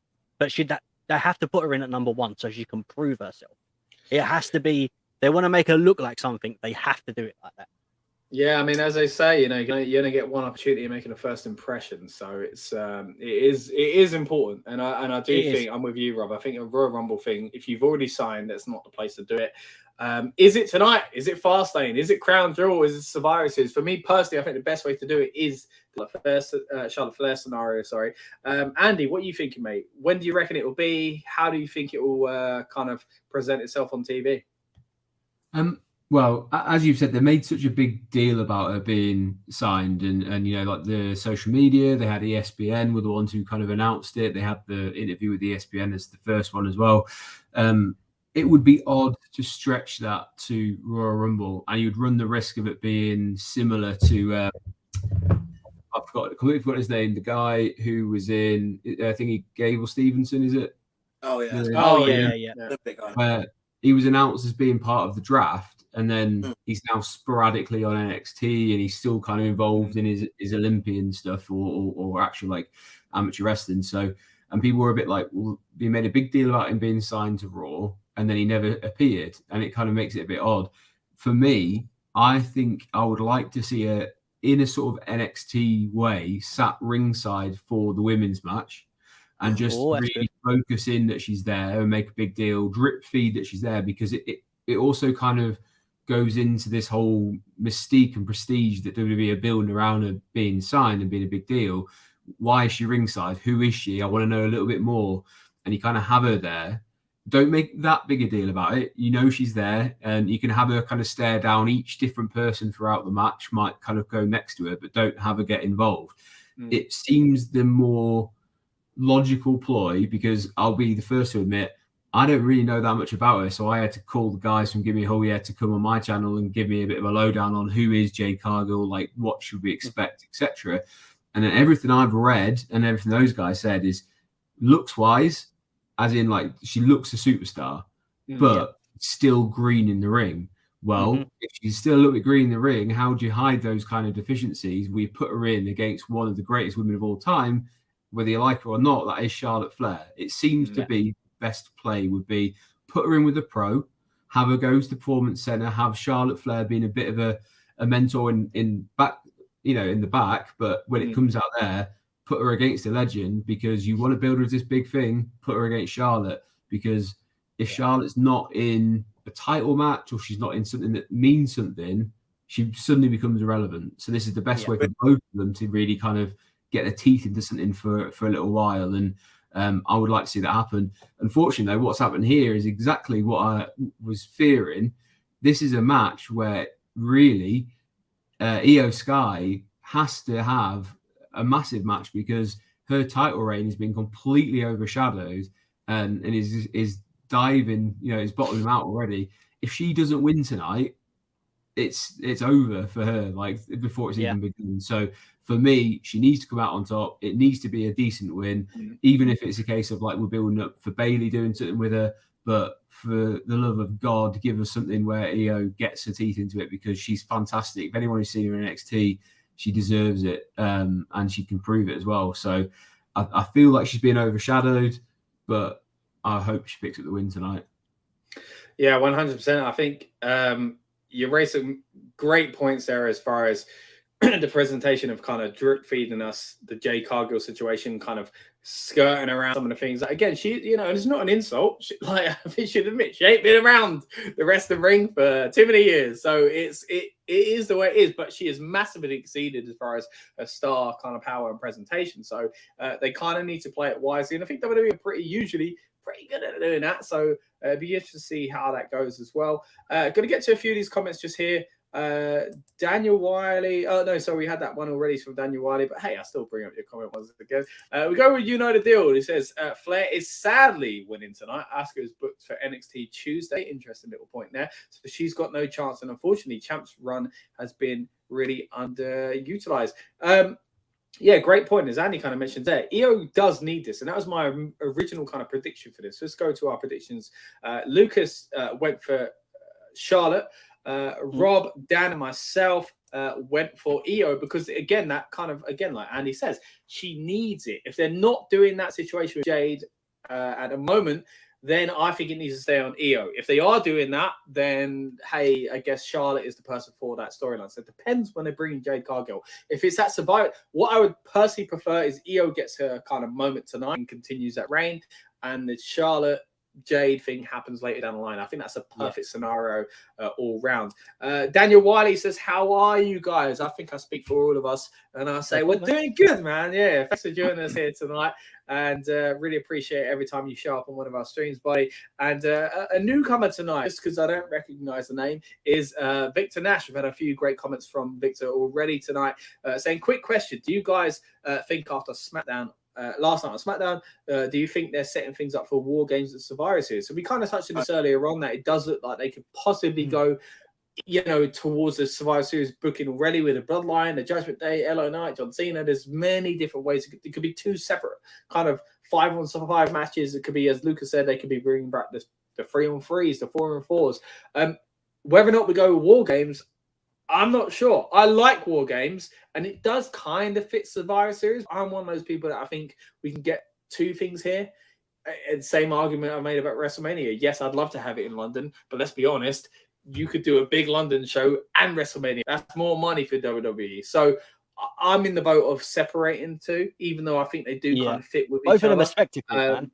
Like, exactly. Survivor Series, weirdly enough, has got its shine back in recent years by trying new things like War Games. We mentioned a brand split situation earlier on. That could have been fantastic. It just never was.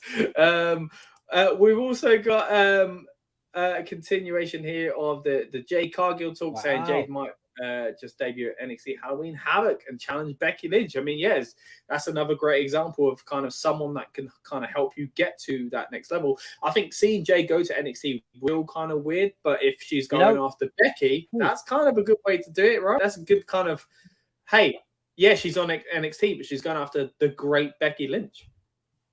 I was about to say, do you know what?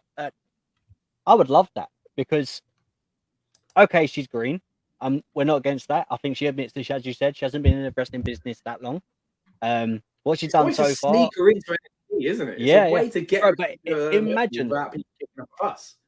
Imagine her beating Becky at Halloween Havoc, and then just disappears on Survivor Series, right? Disappears, and then we get our Survivor Series, and then after, if Flair does win, and then she just comes out, she's already the NXT champion.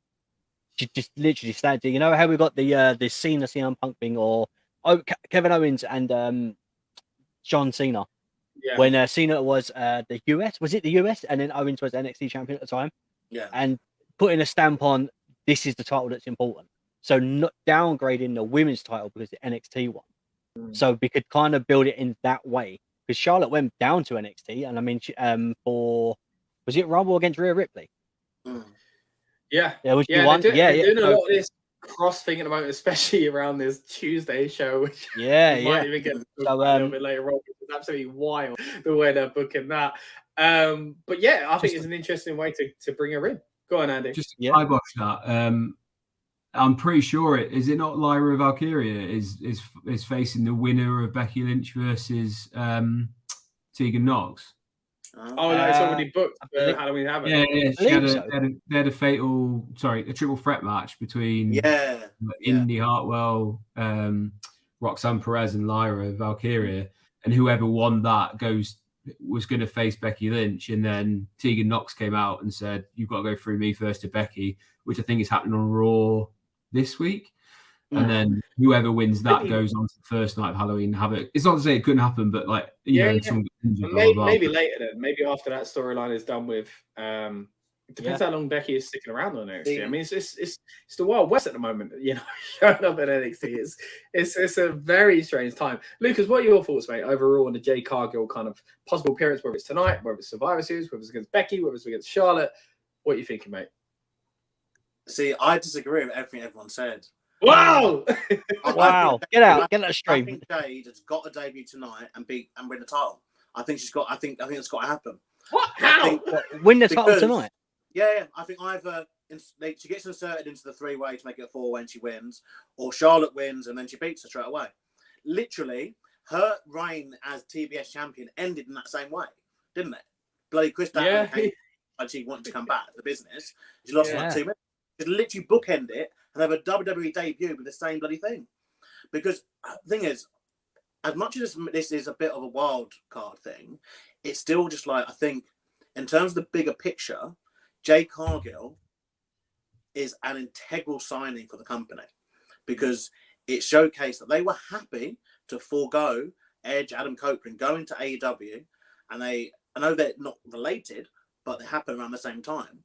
While that paperwork with Adam Copeland was going there, they were happy to have this person come in and sign them. And they had previously, as we know, made offers, for main roster level money to the Young Bucks and to Kenny Omega, and it got declined, back in, I think, 2021.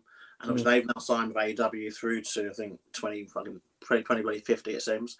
And then obviously Moxley turned them down. Jericho's made it adamantly clear that he wants to stay in AEW basically forever, and people have all kind of cited, essentially, maybe not directly, but definitely kind of through the podcasting realms, the possible mistreatment by WWE. They go there. And I think the signings they've made, again, you've got Brian Pillman Jr. going to NXT. They've made that, they've got the vignettes already going. Yeah, I think with Jade, it's a case of WWE know how to book this kind of character. They've literally had the patent on this since day dot. And I feel they need to strike where the iron's hot. And the iron's hottest right now because, last weekend, their main rival in this game ended up with, someone who many people, maybe some of us, thought would never go to AEW, walking out at the end of their show, you know, and having the end of the show closing segment, you know, on their competition, and then going on to we thought we knew him. Yeah, going into everything we've had this week with Edge, you know, with him obviously saying he's a full-time wrestler there. He wants this match, this match, this match, this match, this match. He's got his first match coming up soon. They've got a pay-per-view coming up. They've got Wembley Stadium next year. Like, they, you know, this guy has got access to all that stuff.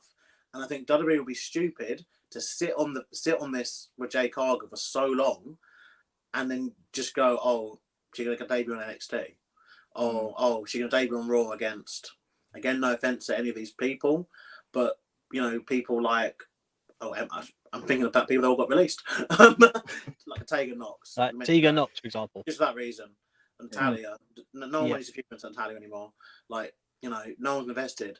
But Jade Cargill, beating Charlotte Flair the weekend after Edge debuted for AEW, that's the way to go. I think there are some things which, and again, like, you don't know when all this obviously was happening, discussion, but I just think, why do the whole, like, announcer signing and treat it like a big deal if you're going to hold off for a long time? I guess you could argue she could debut at Crown Jewel, Survivor Series, but I don't know. I think sometimes you've got to just try it when it's hottest. It's hottest right now. People are kind of, the thing is, there is that camp of people who are expecting WWE to quote unquote fire back at AEW. And I think this will be the way to do it, to show, look, you know, we are going to, you know, bring people in, treat them seriously, and give them, you know, like, good moments, so people won't be afraid to make that jump in the future. Because WWE, believe it or not, they do need people. That is a great make point. That jump, and people aren't make that jump if they see, like, well, all we're going to do is get NXT. Or they've got to show that the grass is green. I think Cody is one thing, but because he'd been there and he was a big star, you know, he's coming back as a bigger star. But I think you're right, showing that, you know, Ricky Starks, mate, you might want to do, you know, that kind of thing is Powerhouse Hobbs, hop over here. It could be that kind of example to show that off. And I'm somewhere in the middle, because I do think, you know, because they've announced it, let it die down, build it back up. But then, like you say, like, how do you not give in to that temptation of, she was literally on TV like a few weeks ago. How do you not counter? Maybe Edge's situation has completely changed this, you know. All right, they might have kind of inkling that he might be going there, but yeah, it is an interesting thing that could kind of potentially change. I think it's like show the difference between the two companies as well. Like, you know, it just seems very, as much as I think you know, there's strengths both ways, but you're seeing how WWE, how they were with Edge, they were like, well, you can get like a match every couple of months, to AEW being like, you will be on TV every single week. You know, you will be here every single week doing stuff. And same thing with Sting. Sting was in the company WWE, wasn't he? Again, for like almost 2 years and 3 matches. You know, he bust down. It feels like, to me, that WWE and of course we get this comment from Daniel saying, I think Judgment Day are keeping the titles, unfortunately. We'll talk about that later on, Daniel. But I appreciate your comment once again. I'm going to get to a few more comments in a moment, but it does feel like WWE are like trying to reinvent history here, because the whole WWE's painting of WCW is this, right? They took all the old guys who took over and suffocated the young guys. So we saw the talent in Chris Jericho, you know, we saw the talent in the Radicals, you know, like that's the kind of picture they like to paint. That is kind of the way it's looking already, of like, yeah, you took Edge, you know. I'm not saying they're going to do the Macho Man Hulk Hogan billionaire Ted skits with Edge and, you know, Chris Jericho, but like they could paint this picture of, yeah, you took them, but we're taking Jade Cargill, Cody Rhodes when he's still in his prime. We might get, you know, such and such later on. Who knows? Hook, whoever it may be. You know, it does feel like they are kind of quietly putting this narrative out there of like, you're going to build the stars somewhat, and then we're going to take them and we're going to make them superstars. You know what I mean? It does feel like WWE are kind of somewhat great. It's now a two-way street, because you got someone like Daniel Bryan, who, you know, you got a lot of people in WWE who have completed the company, so to speak. Other than, obviously, if you're basically with WWE, it's very simple, their formula. And whether, you know, they have their top guys or their top guy, and if you're not in that category, you're going to be forever in that not top guy category. And it's something which is a ceiling which lots of people have reached and assessed. And you get people like Kevin Owens, Sami Zayn, who have kind of addressed it and kind of said, look, you know, we understand. But, you know, WWE is where we are because our kids like it, because we have fun there. We get, we know people, like blah, you know what I mean? Like it's a family, it's a family. But I think what this has kind of shown is, look, like, so these people who want a bit more still, and want a bit more still, like they can go and get that. And I think for wrestlers like Edge, and again, I'm not the biggest Edge fan, but I have to see that, look, for someone like Edge who's thinking, look, it's been made abundantly clear, the main titles are off limits. They, for whatever reason, don't seem to want to do him versus AJ Styles or him versus like some of his other dream match names. Like, is he going to go down to NXT? Like, really? Like, to have to face like whoever they got there. But the other side is saying, look, I can have John Moxley, I can have all these names, Kenny Omega, the Bucks, team with Christian, feud with Christian. Who, by the way, Christian is literally the best person in wrestling at the moment. Amazing. Like it's not So even good. close. Like he's the best part of any product he can be part of. He's just phenomenal. But yeah, I think that's the thing we have now, which is different. And yeah, the WWE narrative before, like you said, was just all like, we took these people. But look at when they took them. They weren't taking people like when they were getting beaten 83 weeks in a row. They took people after they had basically already, had everything signed and delivered, that it was basically going to, they were the winning side essentially. So it's very hard to say that. I think at the moment, neither company's going to go out of business. Like, they're both owned by billionaires and go on forever and ever. But I think ultimately where we're at with this is going to happen quite a lot. Kind of talent leaving WWE, talent leaving AEW. Because again, even AEW could argue, I guess, they've got those top talents that have signed those contracts for ridiculous lengths, but you've got other talents that are happy to dip in and out, a year, 2 years here, and then, WWE pinching them at the end of their contracts. But yeah, this is why this signing for me is so integral. Like, it's so integral because this is like fully a Triple H decision. It's fully like, they've announced it, they made it sound like a big deal, this one. Not like the other signings or rehirings where they just kind of like rushed them onto like Raw or whatever. Like when they brought back Dexter Lumis and didn't do anything. Like he showed up 1 week on Raw. I got all about that, yeah. Brought back Karrion Kross, who at one point was meant to be like the biggest thing they're going to have, and now can't get any TV time. But this does feel like very much like, no, this is something you actually meant to take attention. The way, and just to bring it back from what I said, to clarify, like, I think the best way to do this is for Jade Cargill to win the championship tonight, like in front of that. That is crazy. I don't think we get into any kind of predictions for Jade Cargill winning the title tonight, but go on, Rob, quickly. I was going to say, like, I was so adamant about, her coming in at Survivor Series and what a great moment and all that. But the way you've kind of explained it, it does make sense. It's like, Edge. That's wild. I don't know, man. It's wild, isn't it? It's mad, but it makes sense because it's like they done their thing with Edge at the end, and then all this sort of stuff. Fantastic. And then they done the moment with Edge and Christian on Wednesday. And imagine, as you said, out comes Jade Cargill. And I'm not saying she's got that legendary status yet, but she's already had a moment, and it's like shots fired. Like we are doing this. So, man, if anything, Luke, you got me more excited for Fastlane. Like, I need to know what happened. I gotta be honest, though. I think you might get disappointed. Hey, don't bring the negativity down. If she shows up tonight, I don't think. Look, Lucas is saying the dig on you, mate. I like the idea.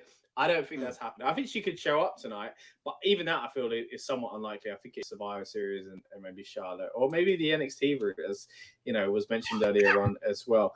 Just get to a few comments here from Daniel, unrelated, of course. Is how you feel about Arsenal versus Man City tomorrow? Well, as an Arsenal fan, Daniel, he's I'm sure nervous. I am nervous. But hey, it's about a week ago I said the title's over, and then all of a sudden Man City dropped points, and I was like, oh, I'm back in the game. But let's get back to the. Of course, we have the Rebellious Noise football channel. If you haven't subscribed already, go check us out over there as well. Also says, I think Damian Priest might cash in his briefcase if they lose the titles tonight. Of course, touching on the comment he made earlier on about possibly losing the titles. And Victor Nash says, Daniel, I agree 100, and also letting us know that AEW Collision is starting soon as well. Of course, if anything big happens on Collision, or on the pre-show, we'll be talking about it on this stream as well. But let's get back to not so much Arsenal Man City, because I'm nervous about that one. Let's get back to the whole Damian Priest cash-in possibility that we've got going on as well. Now, obviously, the match we're talking about here is the last man standing. And I didn't think this was the case, that a cash-in could be coming anytime soon. But, this whole kind of where does it go in the card? It's the world title. Now, if it goes on last, I think I and everyone else will expect Damian Priest to cash in. But if it doesn't go in on last because it ain't a cash in, it will also feel like you're telling us how little this title means to us, just like you did on the day you first brought it in. And there was rumors that Seth had to leave to be on a movie set. No, you just put it on first because you thought that's what the title should be, where the title should be. And that's frustrating because it's supposed to be the one that kind of tides us over why Roman's not here. Now, in my opinion, if it goes on last, it's not because they're giving it kind of strength. It is probably because something big's going to happen. And I've talked myself into, or Rob, I guess, talked me into it more on the predictions, that I am very excited about that possibility. And I kind of want that because I want the next person to hold that title to be someone fresh. As much as I love Nakamura and think he should also at some stage win the title, I think this is the perfect chance to give a reason why someone cannot possibly defend themselves against the Money in the Bank being cashed in. So I think this is a great opportunity for that. Will it happen though? I'm hopeful. I said earlier on, Rob, that I felt like it was more likely as the days have gone on. You seem to have gone the other way from your own prediction. Well, let's swing it round to Andy first on this one here. Is this main eventing, first of all? Who's winning it? And will the Money in the Bank have any kind of this? I'm trying to remember the order you asked me that. No, I don't think it's main eventing. Purely because of the reason you said before. I think having Cena on is a big deal. You kind of need to make sure that you still look after him as a big star. I do think order of the card, as I feel like I always say this these days, it is very important. Like, it's always a kind of they've weaved this in where it's kind of like, well, if this happens, then this can happen, and this can happen. And I like that because there's a lot of kind of possibilities and it keeps you guessing. But what I will say is I think the tag team for the belts the championship is happening first. They might have a hot start with that and kind of get the crowd going, because I think that'll be a great match anyway. And then that would open it up to, it doesn't matter where this match comes, it's going to come after it. So it doesn't matter if it finishes or not. I don't want to see the briefcase involved, but it makes complete logical sense because the whole idea is you have to incapacitate your opponent for a count of 10. So it's got to be brutal. It's got to be, and let's face it, Nakamura's whole thing is, he's got Seth's got the back injury and he's going to kind of go after that. And I think a lot of this match will be Nakamura just beating him down quite brutally, like focusing on the back to the point where everyone will think there's going to be a cash in. But the reason why I don't want there to be a cash in is, and this might irk some people, Damian Priest is not the man to elevate this title, because if you look at it from the sense of people already have a bit of an issue, they see it as a secondary title. Yeah. Well, does Damian Priest really add star power to that title? If you want this to mean something, you have to give it to someone who is a household name. And I know that sounds like, same old, where they used to just throw Brock Lesnar on the belt and stuff like that. But in this case, if you want to build a lineage and you want to build prestige around this title and you're going to take it off Seth, and let's not forget the whole way they introduced this was the workman's, or this is the workhorse title, and people are going to be there week in, week out. It's a dangerous game to give it to heel, because heels normally try and find ways out of defending it. So for a couple of reasons, I don't think Damian Priest is the right person at this time.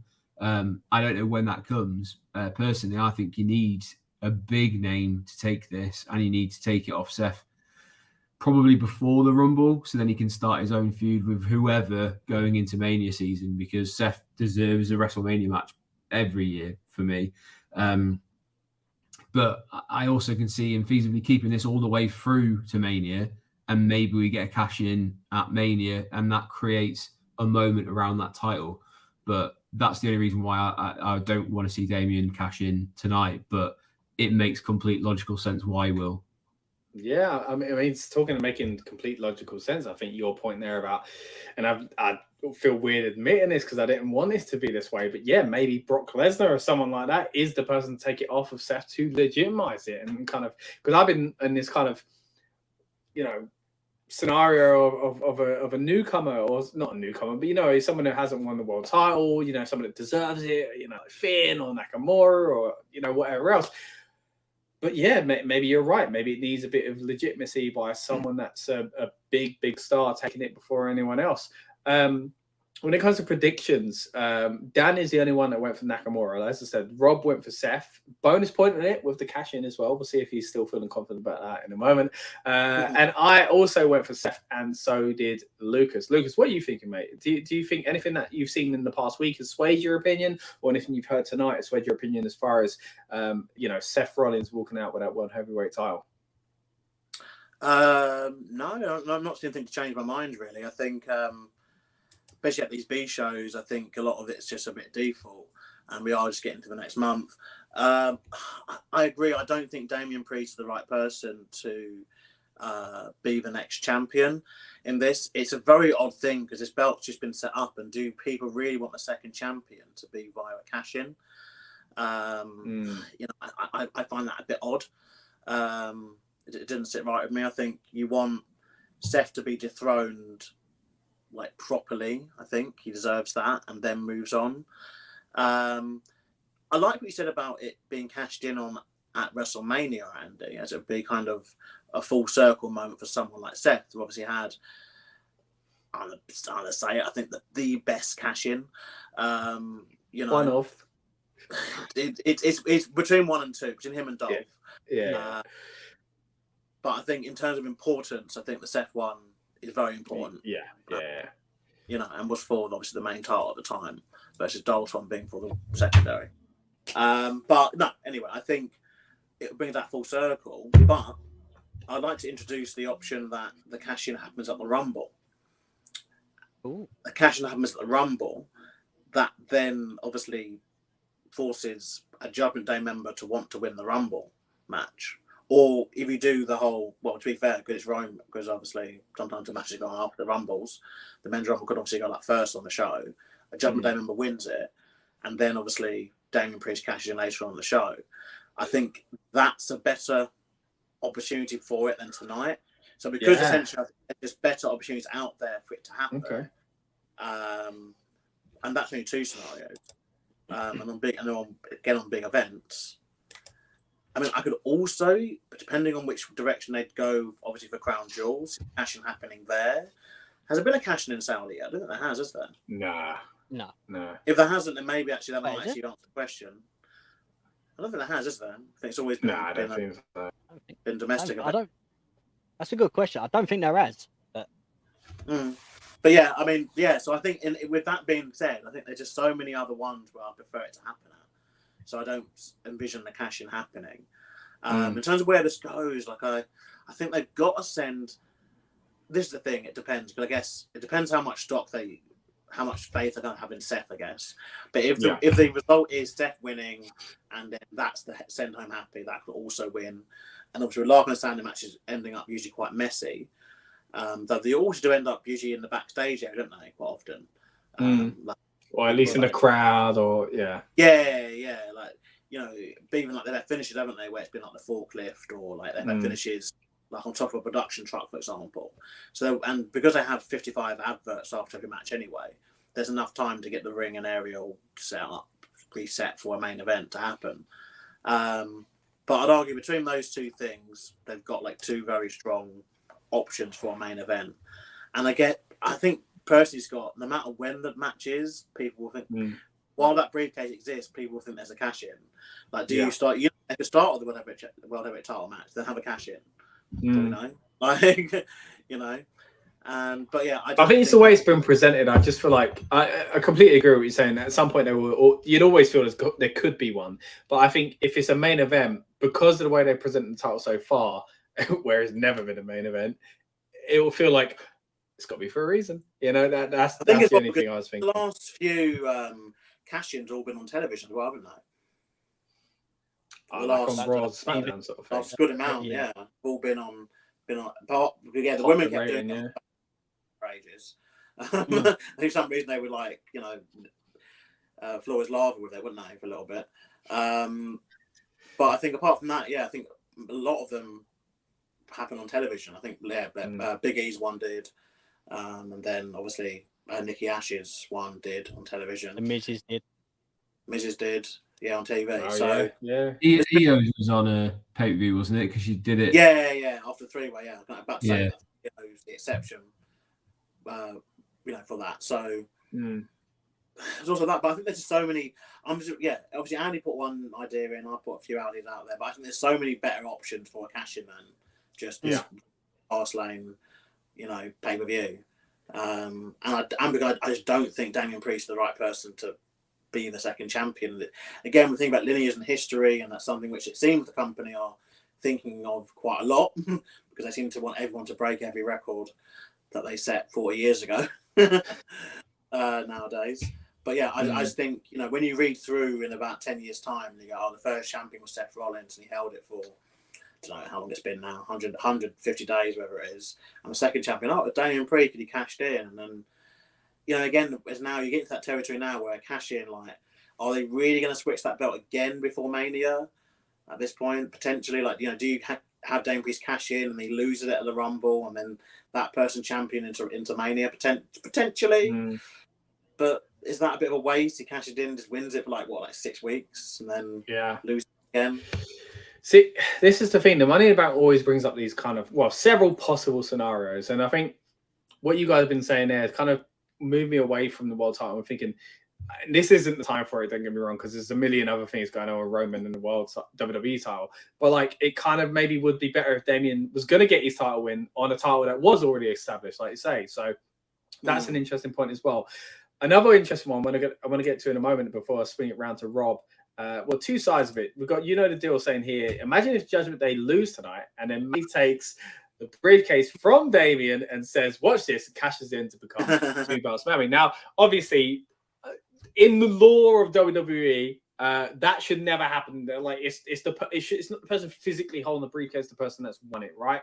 But WWE have thrown away their kind of booking with these things in the past and been kind of whatever with it anyway. I don't think it's going to happen. I hope it doesn't happen. But the other scenario that we could have is that Priest is forced into cashing in on the on the tag titles. They lose the tag titles, and Finn, after the kind of thing they've had going between them already, says, you better use that right now. And that I think that would be fantastic because it solves our problem of should Priest be in the main event just yet or at this very moment in time? Because I do think he could be a main eventer, don't get me wrong. But maybe that solves that problem. It kind of creates that next level for the Judgment Day bickering, and maybe they're successful as well. Don't have to lose it for a turn or anything like that on each other and go, why did you make me do that? But maybe Priest, it's just another thing bubbling under the surface of Finn going, well, I was right, we cashed it in. Do you not want it? Is it not for the greater good of the Judgment Day? I think that's a really fascinating thing. And again, for years we've all said, even on this channel, it would be great to see Money in the Bank cashed in outside of the world title. It would be really cool to see that. Let's swing it around to Rob in just a moment as well about that possibility, but also about kind of what could happen in a potential of a tag team cash in or a Mammy cash in, as we just saw in the comments as well. So Rob, what are you thinking, mate? I'm all for the other ideas that you've said.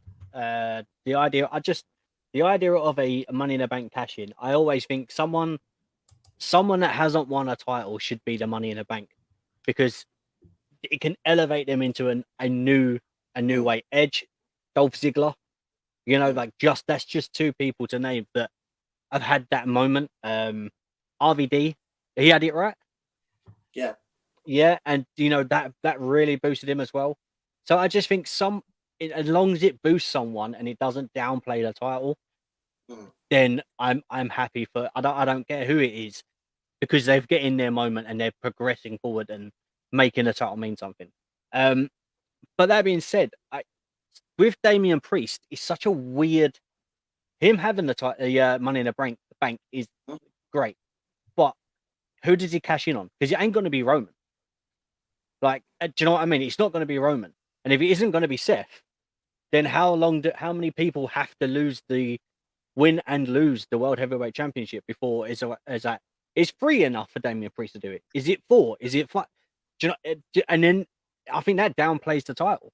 That's my only concern, because whoever wins it next, and it isn't Priest, if they say Nakamura wins it, Priest cashes in on Nakamura, people are going to go, oh, but Nakamura's only just got it. So I don't think there is a positive outcome from that, which is why I was saying to Scott, what would be good is the idea of Seth retaining tonight, the Judgment Day appearing, pulling out Nakamura, and then Damian Priest cashing in on literally a lifeless Seth Rollins, because he physically doesn't have to do anything. So by doing it that way, yes, it's the working title, but the person can be chasing it. So technically the title doesn't have to. The rule of the person has to accept the match, which is it's happened a couple of times. Yeah, the person has to like say yes to the match going ahead. But I mean, even if they stood him up, I mean, isn't it as long as they're up, the bell can ring, right? Yeah. So if the Judgment Day literally dragged Nakamura out and stood up Seth Rollins, so he's standing up, they rung the bell, and then he dropped back down again. But that's what I know it sounds ridiculous, but no, but even as heels, you can see them doing that. You can do that, like exactly, skirting around the rules like that, and whatever. And I mean, if they've done that for Dom to win the NXT title, what are they gonna do for Damian if he's going for that title? And I also think as well that I think Damian's gonna have both sets of the tag titles, and I think if he wins tonight, if he does cash in, I think he'll do that. However, I think for the greater good of Judgment Day, I think JD McDonough will take the titles or he will be given the titles from Damian Priest. So every member of the Judgment Day has a title. Oh, so if he cashes in as well, sort of thing. Wow. Yeah. So if he cashes in, I hate that because I hate the Freebird rule, but I get where you're going with. I can see WWE doing that actually. Yeah. I mean, he feels like an official member now, because when he come out, the Judgment Day here, they didn't say Judgment Day and JD. They were just straight up like Judgment Day are here. You know, the deal also says Rome is in the house tonight. We'll see about that, and it would be great if Demi cashes in at the end of the show. Before we kind of start wrapping up towards the end of the show with our kind of slight watch along with the pre-show. I'm sure no match is going to take place, but we'll let you know if they do. We are going to wrap up with our segment of the great Andy Spores joining us on tonight's build-up as well. So I want to swing back round to him for his final thoughts.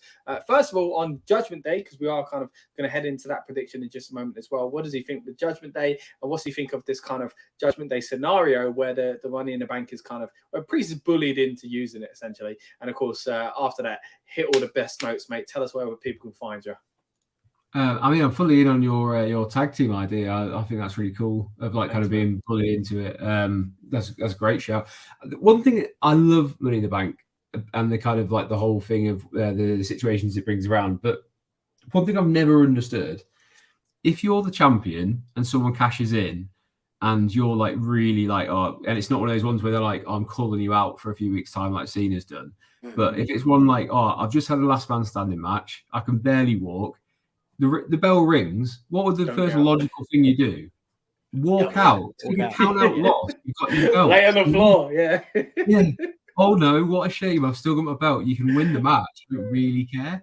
And then you go, oh, what's going to happen after that? They'll get a rematch anyway. Yeah, but I've not had a last man standing match for the last hour before it.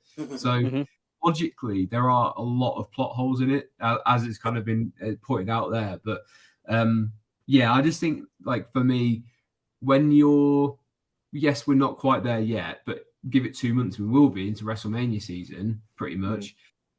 Do you want to see Damian Priest as a champion at WrestleMania? Does that excite you? Does that sell pay-per-views? Does it do anything for that belt? For me, no, which is why I think what you've come up with for the tag title like scene would be a lot better. There's ways to weave it in terms of like maybe they lose because it's Finn Balor messes up or something, and actually the redeemer who gets the belts back for them is JD McDonough, and that's how he's officially put in. I even wouldn't be against Finn being kicked out and JD being put in, and Judgment Day kind of being one of those revolving doors of people who kind of get kicked out, a bit Bullet Club-esque. It would be quite interesting, as I think Sam said on my channel before, where it would be full circle, because there's this whole Bullet Club leader thing where they get kicked out of their own group, and Finn was the original Bullet Club leader, I believe, and was kicked out and stuff. So full circle for that side of things as well would be cool. So yeah, there's a lot of possibilities, and I would like to see it, but yeah, not for me. I don't want to see the main title on him, but also I could see it being this initiation thing of like, I've won the title, there's the tag team belt, JD McDonough, you're now definitely part of us. We've all got that, those belts. So yeah, not beyond their own possibility. So I am looking forward to tonight, especially after this chat, which is great. You've done your job, lads. You've got me excited. Even though I can't watch it tonight, I've got to watch it tomorrow, because I am running a half marathon in about 9 hours time. So I've got to wow. Good luck. got to go get some sleep. But it's been a pleasure joining it. If you do want to follow me, just if you look at my name rather than my channel's name, because there are other ones out there called Wrestling Royalty that you don't want to follow. If you look for Andrew Spores, you'll follow me. If you want to see how I get on in a half marathon, follow me on Roller Coaster Running as well. That's my personal fitness journey. I'm what I would say is a slightly bigger lad, and just a normal guy. I'm not an athlete in any respect. If you want to see my kind of fitness journey and losing weight, etc., then tune in there. That's all that good stuff. So Roller Coaster Running and Andrew Spores, go follow me on there. You can find me Sporesy19 on Twitter as well. As always, it's been an absolute pleasure to speak to you all, and I hope for your sakes, if you're watching it, enjoy Fastlane as well. Brilliant, mate. Yeah, thank you so much for joining us, man. I really appreciate it. And again, check out Andy's work, whether it be his wrestling stuff or his running stuff. Again, 9 hours from now, Andy's going on I was going to say a little run, but a bit more than a little run. So good luck in that, mate, and thank you so much for joining us tonight. Cheers, lads. Have a good one. Cheers, Andy. Yeah, See you soon, man. All right, yeah. So once again, check Andrew Spores on YouTube, and again, Sporesy19 on Twitter, X as we call it these days as well. Just go ahead. Something that just been announced in the pre-show. Ooh. The last standing match is the main event. Oh, yeah. They. Okay. I'm on subtitles. Obviously, I'm listening to you guys, but they did say co-main events, but then they said the main event. Oh, okay, So okay. All right. With that in mind, one word answer. Rob, is there a cash in the main event? Maybe. I did not account for that. I thought it'd be a yes or no. Crap. Lucas, cash in. Yes or no this time? No. I'm going to go with, yeah, there has to be. Unless Nakamura wins it, which, hey, I'd be a fan of as well, because, yeah, big fan of Imagine Nakamura. that, though. Nakamura finally gets his moment after this hard fight. And then out comes Damian Priest. Yeah, finally ends a PLE. Oh, yeah. No, out comes Priest. I think it's Seth wins and Priest does it, like you said the other day. If there is a cash in the world title match. But again, I do like, as Andy did as well, I do like my idea of it being cashed in for the tag titles. But with that in mind, let's talk about the tag title match, boys. We've got Finn Balor and Damian Priest representing the Judgment Day, facing up against Cody Rhodes and Jey Uso. Yes, that feels good to say. And even weirder, since we've done our predictions the other day. Of course, we did our predictions talking about, I was mainly saying I don't like the idea of Jey Uso winning the title without his brother. I felt it's weird, because they are one of the greatest tag teams of all time. But Rob brought up a good point of, like, if we're not talking long term, we're talking about right now, that could be a good little storyline when that kind of weaves back into Jey inevitably being joined within the bloodline again, whether that kind of puts them against each other first and then he rejoins. I think he's going back to him personally. But that kind of works there as well. So I kind of like it. It softens the blow in a sense, but at the same time, it's also weird since then. Of course, I knew at the time, but since then, I've started to really take in the fact that we've got two Usos, as in Jey and Jimmy, in tag matches. It must feel absolutely bananas for the two of them, knowing they're both going into tag matches on this PLE. A great moment for the two of them as well, to kind of shine without each other and kind of prove that they can be spread apart the card, whether that is in a solo match or a tag match without each other as well. So interesting for the two brothers. But for me, the Judgment Day need to continue reigning. They need to be freaking presented as the dominant force that they are. They shouldn't be breaking up anytime soon. Love the Judgment Day. They are more important to me than the Bloodline at the moment. They're more exciting than the Bloodline at the moment. They are where it's at in WWE for me personally. Again, when we saw that fantastic end of the SmackDown, they alluded to the two most dominant forces. Yes, Bloodline have been that for the past 3 years. Are they at the moment? Heck no, they are not. It is all about the Judgment Day. So to ruin two stables, I do think Bloodline are going to be important again someday. But at the moment, you need the Judgment Day to stay strong. So long story short, guys, I think the Judgment Day are leaving with the titles either way. And we all predicted that on our original prediction show. Again, we're locked in. We can't change it anyway. But judging by what you saw on Raw, judging by what you saw on SmackDown, Lucas, what are you thinking, mate? Judgment Day, are they leaving with the titles? Yeah, I think it's quite default, this. I think, obviously, it's a uniqueness that, I guess, exists where you've got, like you said, both Uso members in tag team matches, not in the same match, which is, a baffling thing to say. I thought you'd never say. I guess it's something. It feels like this match of all matches feels very placeholdery. Obviously, the Bloodline without Roman isn't really the Bloodline. Like it is, it's just Roman Reigns' family members doing promos and having matches.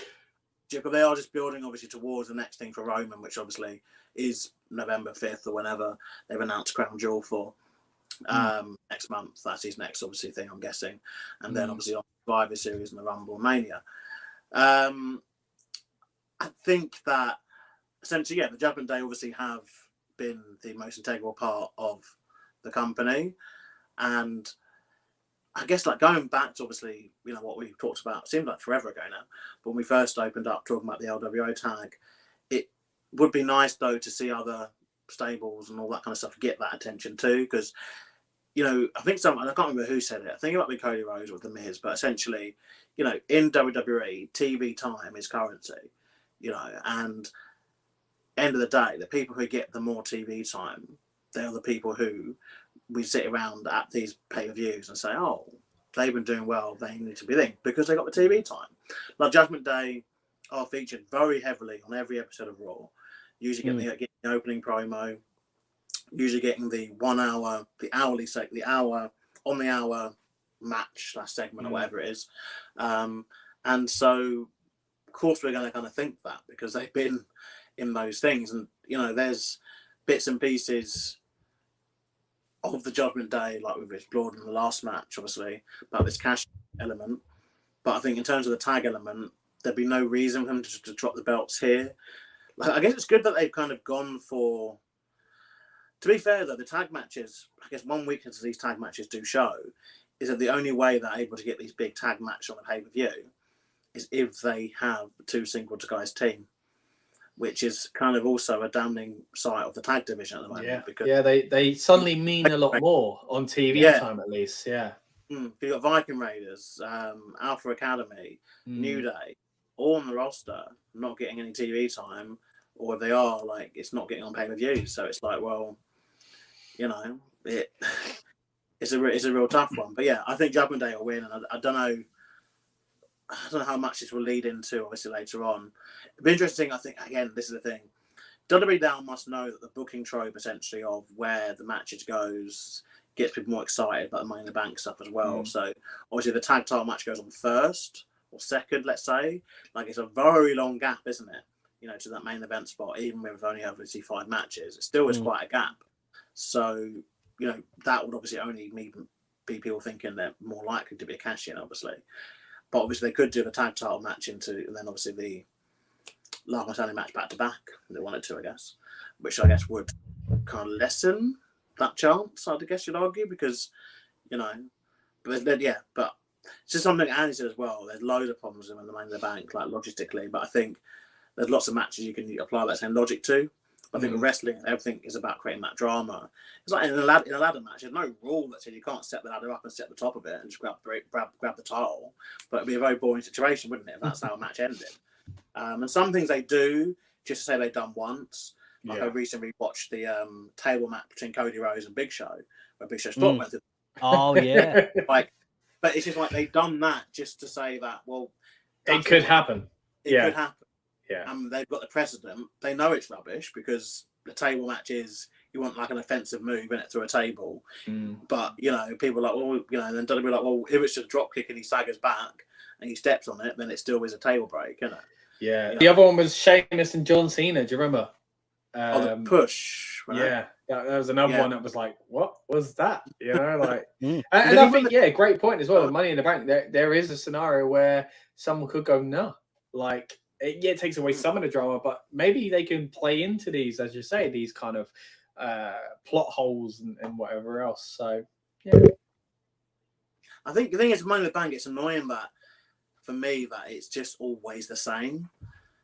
I think, and obviously it's not obviously it is their fault because obviously it's a successful pay-per-view that's happened a number of years, but obviously, like with everything, it is just a diminishing returns each time you do it, isn't it? Like, because how many cashes have there been now? Because especially what Money in the Bank's been almost 15 years now, isn't it? I think over 15. Yeah. 15, and then obviously men's and women's taking place the last like 5 years. Like there's extra cashes happening. I think it diminishes. I think, to be fair, like a villain doing the whole ducking out on Money in the Bank works, and then obviously building up towards the babyface, eventually doing the cash in. That can work. A babyface, though, it's hard because they kind of have to not duck down from challenges and that kind of stuff. But there is ways they could be smart in the match, I guess, to maybe force the villain to get like a DQ, to get counted out. But then it is like a case of like usually cash-ins are unannounced matches, isn't it?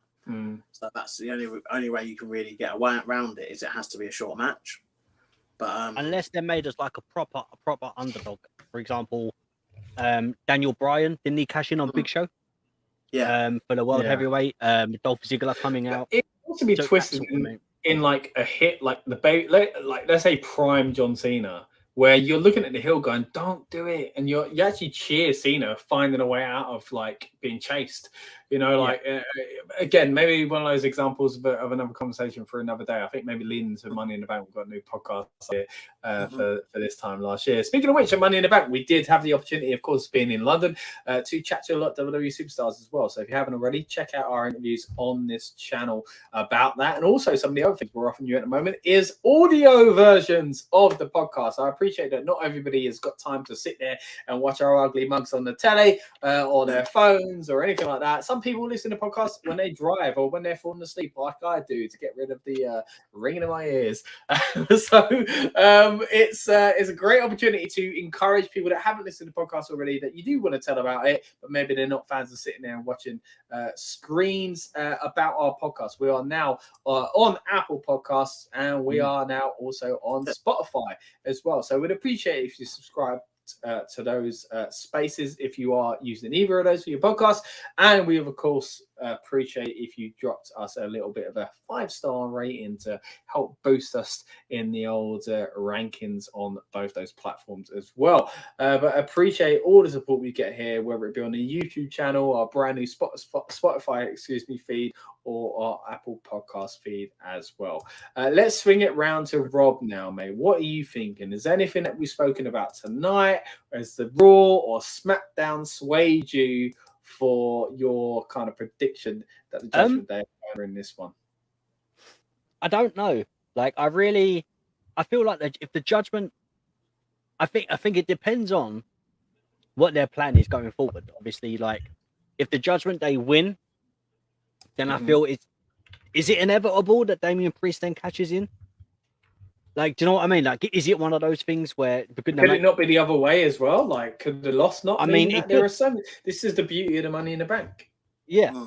But I do think the Judgment Day have to win. I love the idea we spoke about with Jimmy or Jay, one of them having a title reign without the other one.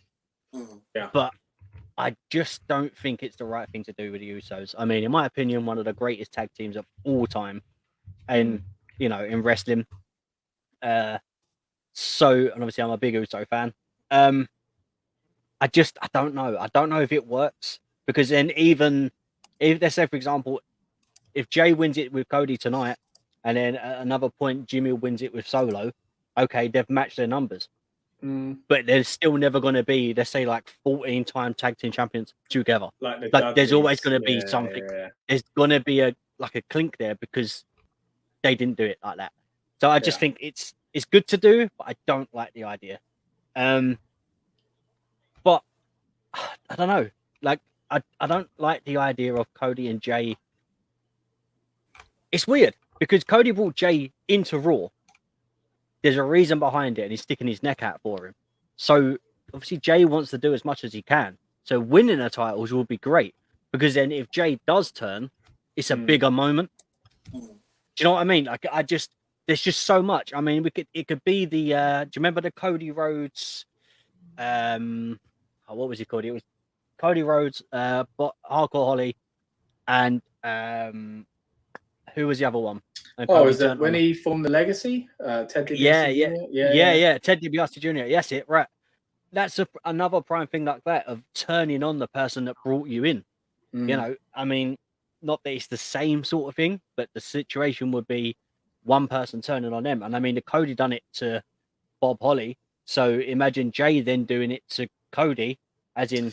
Yeah, I mean, I've not once thought about that possible scenario that Jay could. I said Jay going back to the Bloodline, in my opinion, but I haven't thought that could happen tonight because again, it's this lack of massive kind of implications on tonight's card, being a 5-match card, many multi-person match, like you're like something. And I'm with Lucas that it could just simply be that they outperform like they do quite often when you have a kind of underwhelming card. You're like, the performance will take over, but it could also be a surprise. It could be Money in the Bank, could be Jade Cargill. You know, it could be the Bloodline get back together. I think it probably is a bit too soon because I think there is this kind of Kevin Owens, Sami Zayn scenario. We mentioned on the predictions how they had that backstage segment. And they were saying, you know what, Kevin was saying whoever it is, I'm coming after him, and Sami was like, yeah, it does kind of sting a bit, So does that split them up? Does that turn them heel? Does that?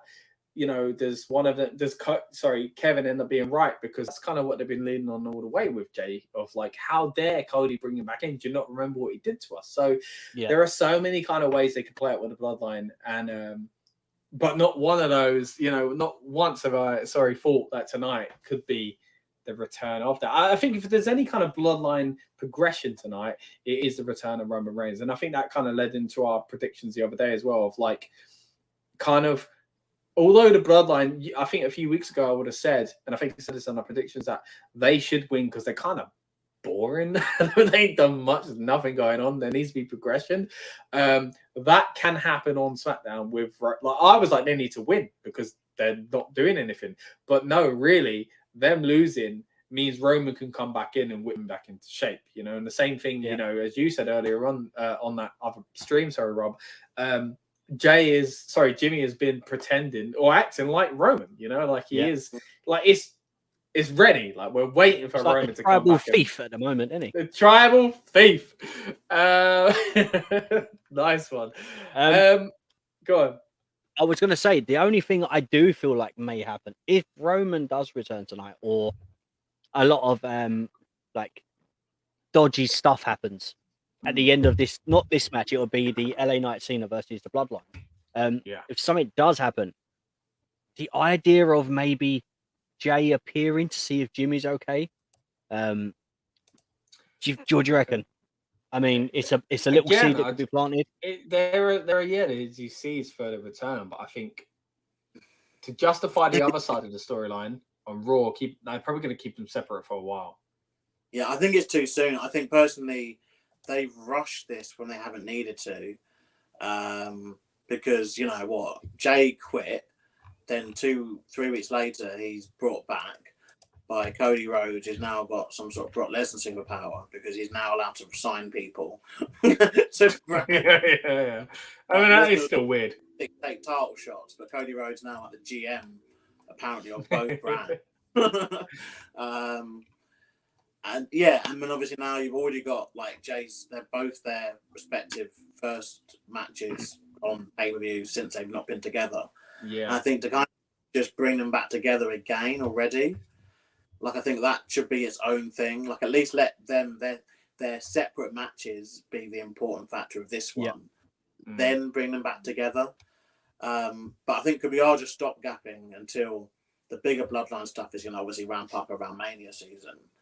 I think that, yeah, you shouldn't have any interaction between Jay and Jimmy. I mean, like, Jay and Jimmy should not interact together, in my opinion, until they come back as a team. Like until that turn happens. It shouldn't happen now because it's just too soon after like everything else has happened. Yeah. You know, like this really, like this story, like, you know, as much as obviously earlier I was saying about you know, Jade Cargill, and happy for her to kind of be rushed through. I think the Bloodline, I think this kind of stuff needs time to kind of breathe. Yeah. And wow, I know what you mean. I'm seeing Heyman on the screen now with grey hair, and I don't know. He's really giving up on the old S for men, ain't he? But, Yeah. Well, I mean, he's got rid of the ponytail. yeah, that was a while ago. Weird now. I don't know how I feel about that. Byron Saxton's got facial hair. Is he? Yeah. On the pre-show as well, they had a segment with Rey Mysterio and Santos backstage, and it seemed from obviously the briefings that I was reading, I got subtitles on, so I'm not obviously able to hear properly the tone of this and stuff. But it did feel very much like Santos is very worried about Rey's tag team partner, and Rey was kind of saying, "Look, it's fine," blah blah. Santos got a little bit heated during that. Rey calmed him down and said everything will be okay, trust me. They shook hands at the end of the segment, and then that's been it. And Paul Heyman has a Bloodline phone cover for his iPhone. Nice. So I might have to get one of those. I'll get one. I'm up there. I think that Santos Escobar thing is quite interesting because, of course, you know, the rumors about him potentially being the one that breaks away from the group. If it is, I think that's more likely to be Dragon Lee then, because you know, it doesn't quite match up. If it's Carlito, I think, like, even in storyline, why would that make sense? Because they both know him. Like, you could easily go, remember the other week when we had Carlito help us out? Like, why would he not just say that? Why is it going to be a surprise? But again, WWE booking weird ways and pretend this stuff is kind of something else. Of course, Andy left us earlier on, but he couldn't fully leave us, guys. He's about to get up for this run in a few hours' time, but he had to leave us with some more thoughts that he kind of forgot to mention on the show. So we appreciate that he stuck around for a little bit longer as well in comment form. And he says, forgot to mention, it feels like Cody is going to announce the Dusty tag on NXT. Feels like an NXT talent will then ask him to tag with them in it, so that would make him unlikely to win tonight. So two things there. Very good point. I think the Dusty tag is the most likely thing that he announces on NXT, which is absolutely wild. Again, that they're throwing so much at NXT. But yeah, I've never really thought about that'd be cool for Cody to work with someone else, and I guess that does give reason for him to not win tonight. And then also says, this is a really great point, we might also see Drew go fully heel. It's coming, guys. It's coming. And cost Jay the titles to set him up an official feud, as it's been alluded that Drew isn't having any Jay deserving of a second chance. So again, much like the Kevin Owens storyline, there is that, and that's a good way to turn Drew, but also kind of boost Jay as a babyface who kind of the fans is it kind of bonkers that every match has this kind of someone could turn? Yeah. And watch tonight, we get no turns, no cash-ins, like nothing. As long as we get good matches, guys, that's all I'm hoping out for. But yeah, I mean, again, this is a B show. We got to be honest. This is a B, possibly C show, but we do have that kind of, you know. But I think because we know there's bigger stuff coming, is the key thing. This, like, but this it's not like like to those, right? Yeah, it's not like it's last month where Payback was just setting up Fastlane, so we knew there would be a rematch in there. So we got Rollins and Nakamura, you know. But this is literally the next pay-per-view is going to be the big Saudi Arabia show. That, you know, politics aside, people think like they are treated now as big shows that get big matches. They're in stadiums. And they're great for us in the UK, so more than please WWE, because the timing works nicely for us, for our streaming. As will the Australia one, by the way. You'll know some extra content for both those shows, I'll tell you that. And of course, when they come to good old Blighty, we love that too, as it means we get to obviously attend them in person usually. And obviously, do check out, if you are new here, do check out all our old interviews. We've interviewed lots of stars that we spoke about today, including Bobby Lashley, including Kevin Owens, Santos Escobar, of course, and many, many more. Like, share, and subscribe. It really means a lot here on Noise Pro Wrestling channel. Yeah, of course, LA Knight. Yeah. Earlier, obviously, you can go backwards and watch that whole segment we did basically on that tag match. We spoke a lot, obviously, about LA Knight, didn't we? And about what could happen Indeed. in that tag match. But yeah, like, I don't know, because obviously Andrew kind of mentioned it. Is it worth us maybe just talking about NXT for a little bit on Tuesday and the longer situation? Yeah, let's go for it. I mean, all right, let's set the scene there. I'm sure many of you have seen, but of course, Tuesday night, AEW, they're going with the debut of Adam Copeland. Pretty big deal. You know, Swerve Strickland is facing Bryan Danielson as well. Big show over there. So WWE, of course, don't see them as competition whatsoever. And for that reason, they've decided to throw John Cena, Cody Rhodes, Becky Lynch, who's already on the show anyway. And not only that, guys, but a freaking gong at the end of the most recent promo. If the Undertaker shows up, that is it is crazy. And look, hey, I know we're plugging a lot of our content on these streams as well, but go back and watch our reaction to Undertaker's retirement kind of ceremony thing they did at Survivor Series during the Thunderdome era, and you'll see exactly what we think as far as Undertaker's legacy and what happened there. And I honestly hope he never does anything as far as a match goes. But I might him get in the ring and chokeslamming someone, but it's absolutely wild. Now, the thing is, yes, they are doing this, it seems, to kick up a fuss and kind of make the attention go on NXT. But they have to do it going forward, guys. And they've done a good job of this recently. You know, we've had people like Dominic Mysterio show up in the Judgment Day on NXT. We've had Becky Lynch win their freaking win title. But if you're going to bring John Cena and you're going to bring the flipping Undertaker, they need to help people going forward. It can't be that they've come out and done any old rubbish. It needs to help stars going forward. This is the time to really, yes, we know what it's really about. It's about ratings and AEW, but it needs to also be a kind of bonus where they can push new stars. So let's swing it around. Like you say, Lucas, it's an interesting thing to talk about. What are you thinking as far as WWE going all out with this? And where do you see these people fitting in? We got the Cody Rhodes situation, as Andy said, possibly going to announce a Dusty Classic. I think that's the most kind of likely thing. What does Undertaker do if he does show up? What does John Cena do? Is Asuka on it as well? Am I right in thinking that? Yeah, as well? Asuka's on it.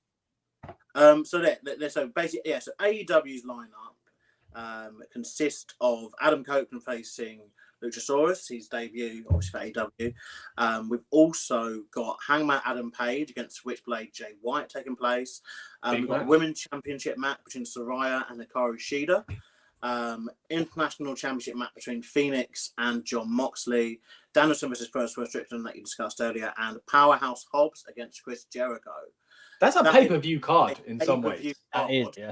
On Tuesday for Dynamite on a 2-hour show. Whereas NXT have announced appearances by John Cena, Asuka, Cody Rhodes, hinted at Undertaker, I guess. Hinted at Undertaker. They have also put Shawn Michaels on the promotional publicity, so you have to imagine maybe he will come out. Yeah. I imagine John Cena will manage someone because they teased Paul Heyman as well, managing Bron Breakker. John Cena's managing Carmelo Hayes. So I think they're going to do a thing where John Cena manages Carmelo Hayes and then Paul Heyman manages Bron Breakker, which I think is a good way to utilize those people. Yeah. Cody Rhodes' announcement is about the NXT Dusty Classic. That makes absolute sense. I would like to, and it would be interesting seeing him with someone, team as part of that. I think that could be a good thing because, again, for Cody, I guess we are stopgapping towards Mania for him. But it would be nice to see him get like a little feud in, though. Like it feels very much like after the Brock thing, he's just been kind of treading water kind of thing. It'd be nice. And personally, I think if the rumors are about Drew going villain are true, Drew and Cody's are ready to go. Like that's got to be because again, especially with Drew being the whole chosen one back in the day, and obviously teaming with Cody at one point as well, didn't they? I think they won a tag belt together at some point. I think they were just was it Drew and Cody? One of the feels like they're the kind of people that would have been thrown together doing that at a time. I think they were kind of thrown together as a tag team, and then in that weird. Honestly, people, I know there's younger fans obviously watching us. You know, if you do get scared enough and you want to go back and watch the early 2010s WWE Tag It is Halloween after all. Yeah, It is- 2009, 2010. it is stuff Yeah. of absolute horror. It was just teaming up every now and again. And it's just like, you're the tag champs now. And then 6 months later, someone else would just beat them for no reason. But anyway, I think that, I think Cody's a proper few. But yeah, we've got a lot. And it's mental. I don't know if people saw the rating from this week's. This week when the show was separate.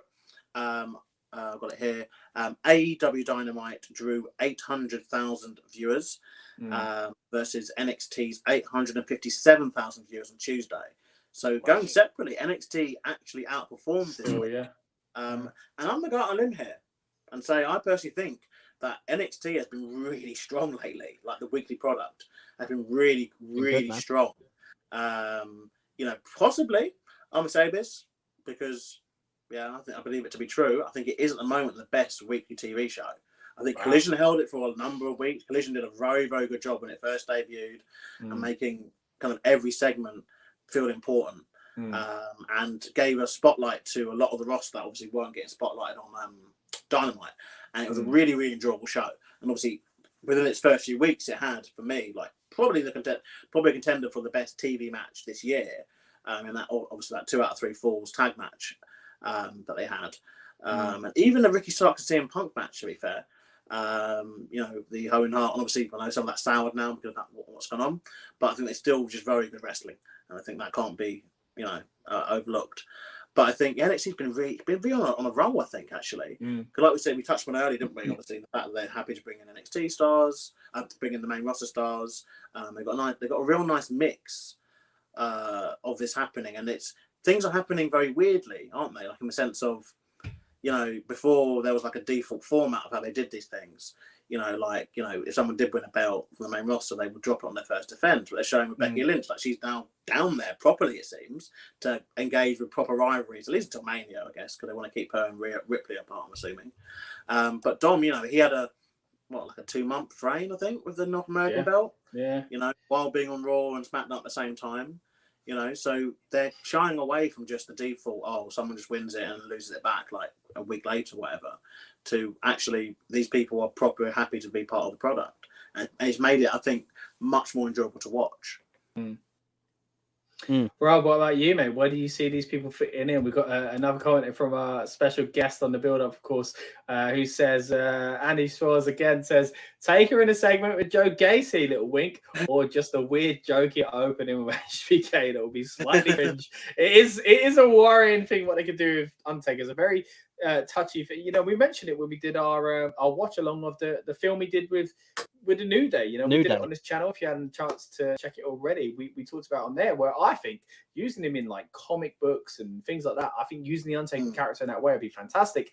I never want to see him in a match again, but I do want to see him come out and chokeslam someone. So where do you think the Undertaker is going to fit in? What do you think Cena's going to fit in? We talked about Cody a little bit there as well, and of course Asuka as well, which we haven't really touched on too much.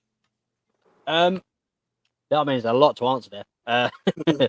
Just quickly, Cody and Drew did win the tag titles in September 19th, 2010. He's a freaking encyclopedia, this one down there, boys. Against the Hart Dynasty. You would say that, but Wikipedia. But I'll take it. So I think Cody's definitely announcing a Dusty thing. Dusty, what's it called? Dusty Rhodes. Is it Tag Team Classic? Tag Team Classic, yeah. I think that's what it's called. 100% I can see that. I'd love to see Cody also be the one to crown the winners as well. Like, really putting the match. So I'm all for that. Cena and with the Braun thing as well. I really like that. It was the Carmelo Hayes and Cena, right? Yeah, and then Braun with Paul Heyman. And both, as Lucas said, both those kind of matchups kind of makes it like I could see both those things. So been confirmed, by the way, that oh, it has. Okay, perfect. Yeah, that's fantastic. I can also see Braun being it's still wild that they're doing this, but yeah. I can also see Braun being a very good Heyman guy. Like that is that's a good step. I mean, it didn't work with Ryback. Just not get on, and Curtis Axel, and that was a bit awful. But it was Cesaro. But Brock, I can see it. That's a good move. That's a Brock Lesnar-esque kind of business that they can go into there. You know, even if Heyman was to, but that's what I'm worried him, about. I think they could do that. When you had that time when he had the Paul Heyman guys, he's so involved with the bloodline, he can't do something else at the moment, and that's what's annoying because I feel like this isn't going to benefit anyone that much in the long term. Yeah, for sure. That's what I'm worried about. Because, like you said, you look at these things and go, these could be things going forward, but they might, maybe it is a seed, and in the future they pick back up on this. But yeah, the thing is, the way I look at it, especially with someone like Heyman, yes, with the bloodline, not that Bron would ever join them, but for example, if there's a connection and a link there, and they're like, "Oh, we need an extra person," Heyman has someone. Like he's got them in his back pocket. Do you know what I mean? So like to do some dirty work or something like that. Exactly. Yeah. You know, so I like that. I like that idea. Obviously, Cena with Carmelo Hayes, perfect. To me, that's a great fit. It will really boost Carmelo in a way of ring presence. You know, if you need anyone to teach you how to do certain things in wrestling and to get a crowd behind you, Cena's one of those people. I mean, even Cena being back for the past few months, I'm sure has been kind of invaluable. To have him around just must be incredible for a lot of those people. You know, working younger guys, people that just haven't been. Even LA Knight, as we've been talking about him teaming with Cena as well. Undertaker though, what the heck's the Undertaker going to be doing on NXT? I don't know. I'll quickly say I don't know what I'm thinking about Asuka. By the way, Asuka's facing Roxanne Perez. That's confirmed. Oh, okay. Well, okay. Is that definite? That's confirmed. Yeah. Okay, great. All right. So I'm good for that. Michael, man, I don't know. I mean, as Andrew said, the Joe Gacy thing, obviously with Schism and all that, was good. Yeah. But it's kind of, the Grizzled Young Vets, obviously they've gone, as we were discussing. When we were talking about the releases and stuff, obviously they went before that. So where do you go? Do you bring in someone new? Is there going to be like a new cryptic? That's correct. Yeah, but this is so like reactionary that they're not bringing in a new character for Undertaker. Like he has to work with someone that's already there, and I just can't see it anywhere. Other than Andy's comment there, like it could be some cringy thing with Shawn Michaels. It's a like I kind of like I'm annoyed about it, if I'm honest. Like I don't think he should be shot. It's just so crazy to say. Like I know what Lucas said is true. Like NXT has started to get a lot better than it was. I think since WrestleMania it has begun to kind of turn some heads once again. And if anything, this reminds me of those early days when Tyson Kidd and Cesaro and like random people would show up on NXT in the early black and gold era, and then it became its own thing. This is an opportunity for a true 2.0 or 3.0 or 4.0, whatever we want to call it. Like, this is an opportunity for something to kick on. But this week isn't that. This week is them going, we need to win the ratings. We need to make them look bad. And for that reason, like, what the heck does Undertaker do? Like, I don't know. Why is Undertaker there? Like, don't get me wrong. I'm a mark for the gun going off and the shivers going up my spine. But please do not, like, destroy the mystique of the Undertaker for a freaking Tuesday night. Chase you, they're villains, aren't they? Even like what? Undertaker, like it's just so wild. Here's what I think. They do Shawn Michaels in the ring. Taker interrupts him. They get the pop and the reaction of obviously Taker and Shawn Michaels sharing the ring together. Then they send out a goof to come out and interrupt and do the typical. Yeah. You're old, get out of here, blah, blah, blah. Taker choke slams, then Taker and Shawn Michaels celebrate. And that probably is the best thing they could do. That's the segment. That's that way. It's a very raw, blah, blah, blah anniversary type segment. But the thing is, I think this is what this feels like, though, in a weird way. This, in a weird way, feels more like a main roster show than an NXT show. in a weird way. Because they ain't competition, guys. Oh, it's funny. But I think this is a thing, and I guess this is where to rewind and reiterate what I said, obviously about the Jade Cargill signing being important and being looked at as important.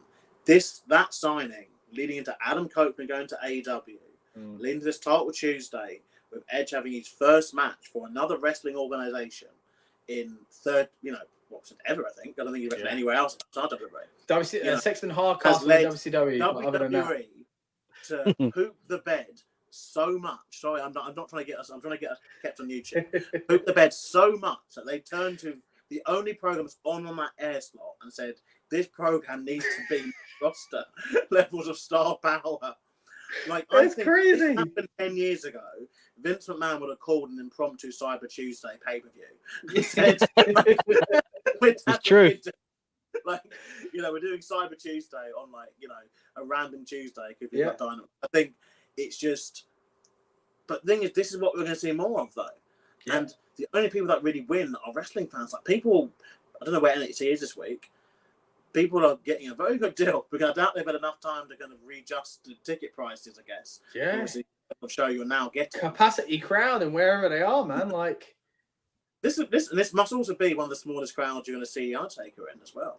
Since that is a great man. It's such a that weird one where he came out to that promo. Or in Manhattan Center, or that's a great point. He's been a spectacle wrestler, isn't he? I guess the only other one was obviously the one that no fans were for, was a Boneyard match. Because very cinematic. But I think seeing Undertaker in a arena or venue, I'm saying as small, but obviously everyone knows. Obviously, it is still in terms of what we wrestle in front of in British wrestling. It is a big venue, but in that kind of scale, it's going to be bloody odd if that does happen. Yeah, I mean, you mentioned it just there as well. Like, the people that win is us as wrestling fans. And there's like this tribalism, which is kind of wild. I think we're a generation where we grew up with like WWF, WCW, and ECW, where we could appreciate, like I just want more wrestling, and that's what I'm excited about. And we have been here before, guys. Not just with that kind of Monday Night War situation. We had it with like TNA have got Hogan and Bischoff. Guess what? Bret Hart's back. Like, they've done some insane stuff in the past, but it's fascinating to kind of see them do it again and again. Even when Wednesday Night Wars started with Dynamite and NXT, and NXT, we've got to be honest, they retreated and moved back from it as well. But yeah, now it seems like they're going full force. Andy says, HBK welcoming everyone for a special episode interrupted by Judgment Day, which, by the way, I love the fact that that's become a meme, that Triple H thing of him turning around the music here, and even though that would obviously never have happened, it's an edit. And say they want NXT, not Sean. Q take coming out, and Dom gets put in the match North American title as a result. That is fantastic. I mean, just the Judgment, that if anyone goes in with the Undertaker, Judgment Day is perfect. Yeah. But again, on NXT, didn't see it coming. Also said it's free at the PC, lads. Can you imagine that, boys? Showing up to the PC for a free show, and you see the Undertaker, John Cena, and co. Anyone can apply for tickets. Tickets entrance is going to be short for a change. Promise, I'm going to sleep now. Yeah, thank you so much, Andy, for joining us, mate. We'll catch you in a bit. But some great points there, especially surrounding the NXT AEW clash we're going to get on Tuesday night. Of course, we saw Baron Corbin, another great example of a kind of main event talent going down to NXT. Of course, Lone Wolf Baron Corbin was a different thing, but now he's there with the motorbike. I've seen even people saying that is Taker showing up to say, I'm the one that rides maybe here. I mean, it's going to be a really interesting show. Looking forward to it. But again, as we said earlier on, just reiterate it really, wrestling fans are the ones that win. So that's hey man, I might even stay up and watch both of them live. I'm freaking excited about NXT. Shut up, man. But there we go. Again, wrestling fans win. Right. So let's start kind of wrapping it up here, guys. Of course, we are deep into the kickoff show by WWE now. Lucas, anything to report? You've been watching it, our man on the not really. They've got a damage control promo at the moment, and Iyo Sky walked away. Well, Iyo Sky first walked away from Bayley and Dakota, and now Bade walked away from Dakota. So it seemed to teasing a lot of dissension amongst kind of everything. As you said earlier on, yeah. I guess it's really what they're building. Again, it feels like it's Survivor Series build, doesn't it? They're now showing a Roman Reigns video. I guess that'll be his contribution to tonight. Yeah, I was going to say, it's a bit odd to show him if it is going to be a surprise, maybe not. Am I dumb for realising the reason this pay-per-view is in Indianapolis? Because of that Indy 500 thing. You got there in the end, Lucas. Don't you worry about it. You mentioned just there, though, Roman Reigns is on SmackDown this week. They just announced that. So that is official. Okay. What's also Live official is on this Tulsa. channel, we've had a conversation with Bailey about the possible breakup of Damage Control. Let me tell you, boys, I'm sure you've seen it already because you're supporters of the channel. She's kind of standoffish about that and is annoyed about me insinuating that there might be ending. But come on, it looks like Damage Control might have a bit of dissension going forward then. Right. Anything else you need to say, Rob, before we get out of here? Yeah. So it's, I don't know. Obviously, it's rumor mill. It's that sort of territory in dirt sheets.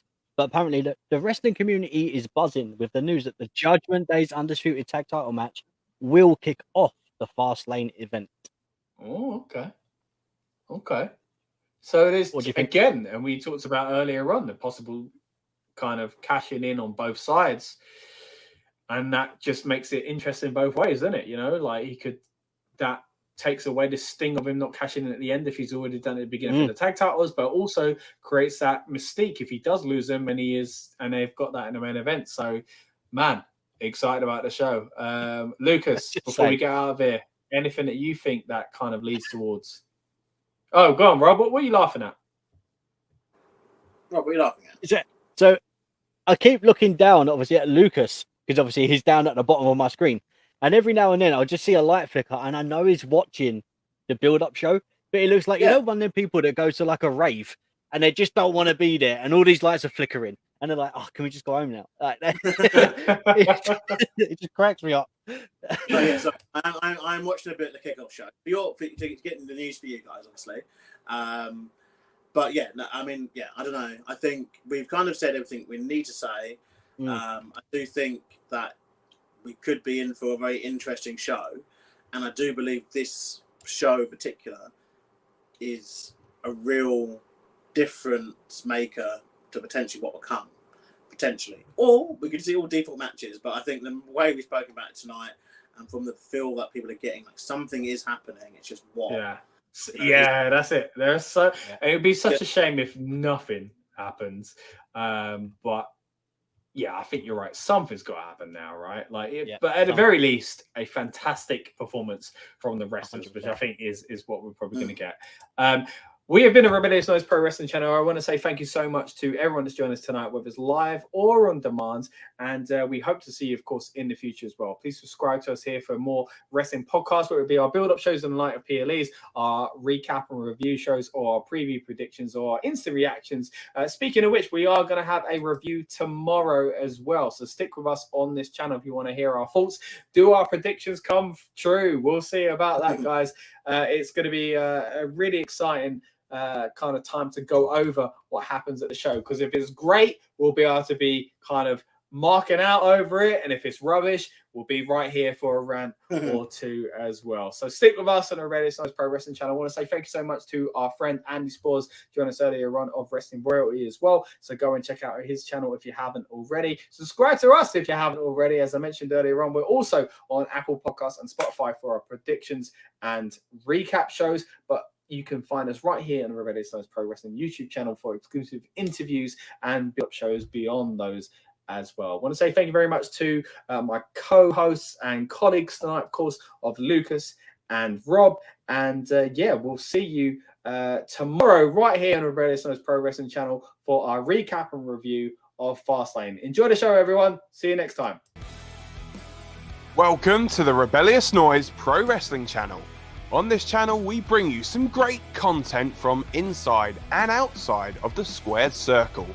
We will go through and offer some in-depth analysis of the biggest events of the year, as well as bringing you exclusive interviews with some of the industry's biggest names. There will also be live show reviews, in-depth features, and podcasts. So make sure you give that subscribe button a slam so you don't miss any of the action.